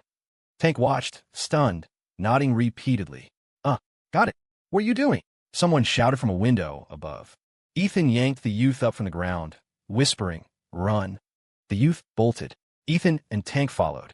The 3 ran wildly out of the downtown commercial circle to the underpass of the Wells Street Bridge nearby. Reaching the underpass, the youth finally stopped. Tank sat on the ground, gasping for air. Ethan, will the cops be after us? Ethan panted, catching his breath, and smiled. No, those 2 are career robbers. They won't turn themselves in by calling the cops. Phew, that's good. Tank laughed, simply relieved. Brother, you're back. Suddenly, a crisp little girl's voice sounded from a dark corner of the underpass. Ethan and Tank looked over. A ragged, disheveled little girl walked timidly out of the darkness. She looked about 7 or 8, short, similarly thin and malnourished. But her eyes were big and bright, showing innocence and purity. Seeing Ethan and Tank, the girl hid behind the youth in fear. Hannah, don't be scared. They are brother's friends. Hungry? Look, I brought bread. Eat it. The youth took out the half-eaten bread from his pocket, handing it to the girl. A rare smile appeared on his face, full of doting love. The girl took the bread, asking with big eyes, Brother, did you eat? I ate. Look, I ate half. The rest is for you. Brother, why are you hurt again? Did someone bully you? No, I fell in the road. No one bullied me. Listening to the siblings, Tank's nose stung, eyes moistening. These 2 were too pitiful. Ethan patted his shoulder, sighing. Tank, there are people in this world with harder lives than ours. Tank smiled bitterly. Compared to them, what is our little hardship? Ethan got up, walked over to the youth, and asked, Buddy, what's your name? Henry Payne. I am Ethan Fort. He's my brother, Wayne Tank Turner. Henry turned and bowed 90 degrees to Ethan and Tank solemnly. Just now. Thank you. He looked up at Ethan, eyes full of gratitude. Thank you. His words were simple, but Ethan felt the full weight of his sincerity. This was a man of few words, but immense sincerity. Seeing injustice, one should act. I couldn't watch you be treated like that and do nothing. Ethan wanted to say more, but seeing the little girl watching him with big eyes, listening, he held back. Let's talk over there. Henry knew his sister was there. He didn't want her to know about the bullying and worry. Ethan nodded and smiled. Ethan sent Tank to buy some candy and food. Henry and Ethan sat by a bridge pier nearby. Henry wasn't talkative. He told his story simply and directly. He was 18. His sister Hannah Payne was 10. The siblings lived at the bottom. Parents were originally workers at the paper mill. With 2 salaries, life was sustainable. But then the mill closed due to pollution regulations. Hundreds of employees were laid off. Layoffs dropped like a bomb. After being laid off, the siblings dropped out of school. Their father got addicted to gambling, owing a mountain of debt. Later, the mother couldn't take it and ran away, abandoning them. 3 years ago, debt collectors drove their father to jump off a building. Since then, only the 2 siblings remained, relying on each other. For 3 years, they lived under the bridge. Henry tried to find odd jobs, but the economy was bad. Layoffs were everywhere. A job had dozens fighting for it. He got very little work. Income was pitiful and unstable. They lived meal to meal. The punk saw he was easy to bully, using him as a punching bag. So this time, unable to endure, he had the impulse to kill. Hearing Henry's story, Ethan fell silent. He could see that although Henry spoke calmly, behind those words lay immense suffering. Your name? Who named you? Good meaning. Pain, no gain. Ethan could only offer a clumsy comfort. My mom. Henry smiled, self-deprecatingly. Ironic. What are your plans? Ethan asked. No plans. His face showed confusion. Then he added, live one day at a time. Ethan looked at him and smiled. Then work for me. I'll pay you wages. Me? Henry froze, looking at Ethan in disbelief. Really? His eyes showed irrepressible excitement. Finding a job to feed himself and his sister now would be a heavenly joy. Ethan nodded seriously. Really? And room included. I just rented a shop today. Needs renovation. Need help renovating. You and your sister can live inside. The shop has a kitchen. You can cook. Hearing this, Henry's body trembled. Tears welled up in his eyes. He opened his mouth, not knowing what to say. He stood up and knelt before Ethan, kowtowing heavily. What are you doing? Get up. Ethan quickly grabbed his arms to lift him. Henry's eyes glistened. He choked out, thank you. He didn't know fancy words of gratitude. Only thank you. Ethan's job offer was like a light beaming into his dark world. With a job, there's money. With money, there's food. They can live. Living means hope. So Ethan gave him the hope to restart life. I said, you're young. You have a future. I believe your future will definitely be beautiful. Ethan smiled. Hearing this, Henry's dull eyes gained a hint of hope. Thank you. Perhaps one day in the future, he would understand that meeting Ethan this day changed his entire life. Brother. Don't bully my brother. Hannah ran over, hugging Henry, glaring at Ethan warily. Seeing her brother kneeling, she thought Ethan was bullying him. But she was scared of Ethan, pouting, wanting to cry but daring not to. Ethan laughed. Deep bond between siblings. Henry stood up, rubbing her head. Hannah, brother isn't being bullied. From now on, he's brother's boss. Call him Ethan. Hannah saw her brother looking relaxed and Ethan looking kind. She dropped her guard and obediently called. Ethan, boss. Hannah is a good girl. I'll give you candy later. Ethan smiled, wanted to pat her head but holding back. Hannah was still wary and sensitive. Better not approach too easily. Tank returned, carrying a big bag of food, candy, and fruit. Here, take it. Ethan told me to buy this. Tank scratched his head, smiling simply. Hannah looked at the bag of food, almost drooling, biting her finger like a cute, greedy cat. Ethan took out a bag of gummies, handing it to Hannah. Little Hannah, take it. Candy for you. Hannah wanted to reach out, but looked at Henry for permission. Henry was silent, not taking it immediately. He felt he hadn't done anything yet. He didn't deserve these things. Ethan saw his thought and smiled. Consider it a meeting gift. Listen to me, take it. Henry thanked him again, gratefully before reaching out to take the bag. Only then did Hannah dare to take the candy from Ethan, very happy. Thank you, Ethan. Ethan took out his wallet, pulled out a $50 bill, and handed it to Henry. Your wage is $800 a month. This is an advance of $50. Meet me tomorrow morning at 9 a.m. at No. 100 8th Street Alley. This I can't take. Henry refused firmly. Just take it. Ethan pushed the money to him, but he remained unmoved, repeating firmly, I can't take it. He hadn't worked yet. He couldn't take money first. This was his principle. Seeing his resolute attitude, Ethan laughed and shook his head. Fine. Remember to find me at the shop tomorrow. Henry finally smiled. Okay. Chapter 30. It's getting late. I have things to do. We're heading back. See you tomorrow. Ethan bid farewell to Henry. Take care, boss. Henry bowed. Ethan smiled. Don't call me boss. Like Tank, just call me Ethan. Yes, Ethan. Henry nodded heavily. We're off. See you tomorrow. Little Hannah, bye. Ethan waved to Hannah. Bye, Ethan, little Hannah shouted, mouth full of gummies. Henry held his sister's hand, watching Ethan and Tank leave. Brother, Ethan is a good person, Hannah said seriously. Yes, he's our benefactor. Henry's eyes were full of gratitude toward Ethan. Ethan, I will remember today's kindness forever. I will repay you with everything I have. He made a secret vow in his heart. Ethan and Tank went back to the shop for the bike, then headed to Sal's computer shop. As soon as Ethan parked at the door, sharp-eyed Sal got up to welcome him. Haha, young Ethan is here. Perfect timing. It's Saturday, for customers brought machines to fix. Just waiting for you. You don't have a phone. I couldn't even call you. Sal's fat face bloomed like a flower, eyes narrowed into slits. So many today. Did you advertise? Ethan asked curiously. With this shop's traffic, a dozen repairs a month was standard. Nothing much. I just sent a pager message to every past customer, saying we launched a repair service. Cheaper and more convenient. Of course, the old customers came. Sal smiled smugly. Sal, you know how to do business. Gotta learn from you. Ethan complimented him. Sal beamed. Hey, if you want to learn, we can partner up. You manage repairs, train apprentices. We swallow the repair business for this whole area. Earning $100,000 would be easy. Ethan knew he was calculating. But partnering with Sal? No way. This guy was a pure merchant. What is a merchant? Someone with only profit in their eyes. Friendship based on profit ends when profit ends, or turns to enmity over profit. Ethan maintained a mutual use attitude with Sal. Talk about that later. I'll go fix computers. Ethan brushed it off and ducked into the workspace. Sal's eyes flashed with dissatisfaction, but he kept smiling on the surface. 4 towers, all black screens. 2 memory issues, 2 motherboard power capacitor issues. The memory was SDRAM PC 164 MB. A new stick cost over $130. Troubleshooting old memory was a hassle. Sal, tell the customers for these 2 machines, it's a memory issue. Ask them to wait, might be late. Around 6 p.m. pickup, Ethan told Sal. What? Done today? I thought it'd take 2 or 3 days. The Electronic City asks $200 and takes 5 days. You sure today? Sal was shocked.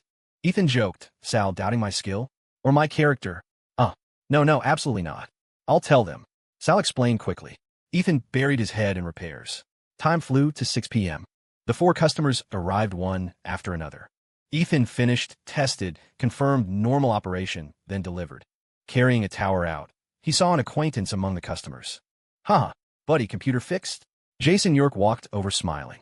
Aha, Jason. What brings you here? Ethan asked, surprised. Nothing. A friend's computer broke. I recommended he come find you. You fix fast, and well, save time. We gotta hit the club later. Jason laughed. Getting customer validation put Ethan in a good mood.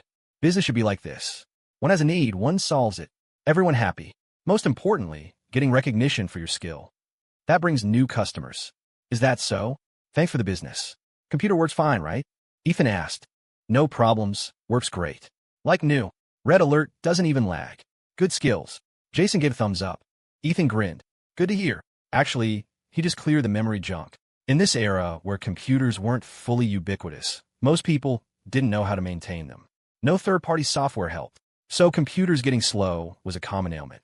Computers are ready. I'll boot them up for you. Ethan said to the 4 customers. Demonstrating one by one, confirming no issues, they all smiled, praising Ethan's skill. Finally, they paid up cheerfully. For people, $150 each. Ethan made $600 in half a day. After customers left, Sal walked to Ethan excitedly, rubbing his hands. Young Ethan, your skills are amazing. Better than the guys downtown. There aren't many repair shops in Chicago. Most have to ship back to the factory. If we partner and go big, we'll make a fortune. Ethan smiled. Later, Sal settled the bill. Sal's cut was $120. Ethan gave him $120 exactly. Sal saw Ethan's lack of interest and rubbed his nose, looking disappointed. But receiving money made him happy. Sitting and earning over $100 felt great. He looked at Ethan more and more like a golden goose. If he could rope him in, he'd make big money. Why was his kid unwilling? Ethan collected the money. Adding his remaining cash, he had around $1,000. Made good money today. Awesome. This is life with a future. This money wasn't small, but not huge. Far from enough to fly solo. Renovation, office supplies, stocking parts, all needed money. But with 60 days to the exam, 2 months, he had to earn more here at Sal's. All right, Sal, work's done. Late, gotta go home for dinner. I'll be back tomorrow. Ethan bid farewell. Hey, young Ethan, let me treat you to dinner? We'll go to the steakhouse, my treat. Sal invited warmly. No thanks, another day. Have things to do. Ethan waved and refused. Saying so, Ethan and Tank prepared to leave. Just then, a middle-aged man in a yellowing white shirt carrying a satchel walked in. Almost bumped into Ethan. Olhat, saw the... Excuse me. The man apologized quickly. It's okay. Ethan smiled. The man nodded, entered, and shouted, Sal, boss. Have you considered? Do you want this batch of goods? Mister. Hayes, I thought about it. I sell new computers. Your junk parts are useless to me. Go ask somewhere else. Sal waved impatiently. The man looked disappointed. Okay. I'll ask around. Busy, huh? Won't disturb you. The man sighed and turned to leave. But hearing old computer parts, Ethan's heart moved. He followed. Walking a few dozen meters out, Ethan called him. Mister. Hayes, wait. Mister. Hayes heard someone call and turned. Seeing the young man he almost bumped into, he looked confused. Looking for trouble. Young man, something wrong? Mister. Hayes eyed Ethan warily. Ethan smiled warmly. Just heard you in the shop mention a batch of old computer parts. Mister. Hayes paused. Asking about parts? Interested? Adhering to the principle of missing no opportunity, he quickly put on an enthusiastic smile. He was a sales manager for an electronics recycling company. Really just a salesman. They recycled old appliances and electronics. Last month, they bought a batch of old towers replaced by an internet cafe from a scrapyard. 25 units. But the good parts were stripped by the seller. The rest was sold as scrap by weight. His boss saw the batch and got interested, thinking they could salvage parts to build 2 or 3 working computers. But the parts were ancient and damaged. Couldn't even build one. Repairing them would cost a fortune, more than the sale price. The batch was a total loss in their hands. Now the boss sent salesmen running around to see if any repair shops would buy the parts, dumping the hot potato. But after running for half a month, covering most of Chicago, no boss wanted them. Ethan listened, heart moving, but kept a plain face. Mister. Hayes, I'm a senior at Oak Creek High. I'm interested in computer parts. Want to get some junk to study. Hearing Ethan was just a student, disappointment showed on Mr. Hayes' face. Thought it was a big buyer. Just a student. Sigh, wasted breath. Another fruitless day. Is that so? If you want to buy, try the scrapyard. Might find a few. Mr. Hayes suggested kindly, implying buying from him wasn't worth it. Scrapyard stock is low. I want a batch to study deeply. Enrich my knowledge. Ethan smiled. You want to buy? Do you have money? 25 junk. Ahem, old units. Monitors included. Cost $500. Mr. Hayes asked. Tank spoke first. What? $500? That expensive? You bought by the pound. Now selling as parts. Too dishonest. Ethan, forget it. They're scamming. Tank motioned to pull Ethan away. Ethan gave him an approving look. Tank, nice job. Learning to bargain already. Yeah, Mr. Hayes. Not much sincerity there. If that's the case, we can't talk. Ethan shook his head, turning to leave. Mr. Hayes quickly grabbed them. Finally someone interested. Can't miss the chance. He shouted, Young man, don't rush. Price is negotiable. Negotiable. Ethan pretended to be uninterested, waving his hand. All right. Maybe look at the goods in a few days. If the price is still ridiculous, prepare to keep them. Or sell as scrap metal. Mr. Hayes held Ethan's hand, smiling apologetically. No. I'll discuss with the boss. Definitely give you a satisfactory price. When you want to see the goods. I have time now. Ethan looked at the sky. Sunset. Late now. We have to go back. A few days later. Hey, young man, when is a few days? Leave a number. Mr. Hayes said urgently. Next Saturday. Number is 555-0199. Ethan gave Grace's number, then left with Tank. Tank rode the bike, asking confusedly, Ethan, you really want those junk parts? Ethan grinned. Electronic trash to others, treasure to me. Whether we make a big profit depends on the quality of that batch. Then why not look tomorrow? Tank, you dummy. If they see we really want to buy, they'll hike the price. We have to hang them out to dry, hide our intent, to press the price to the floor. Oh, so that's it. Ethan, you're awesome. I get it.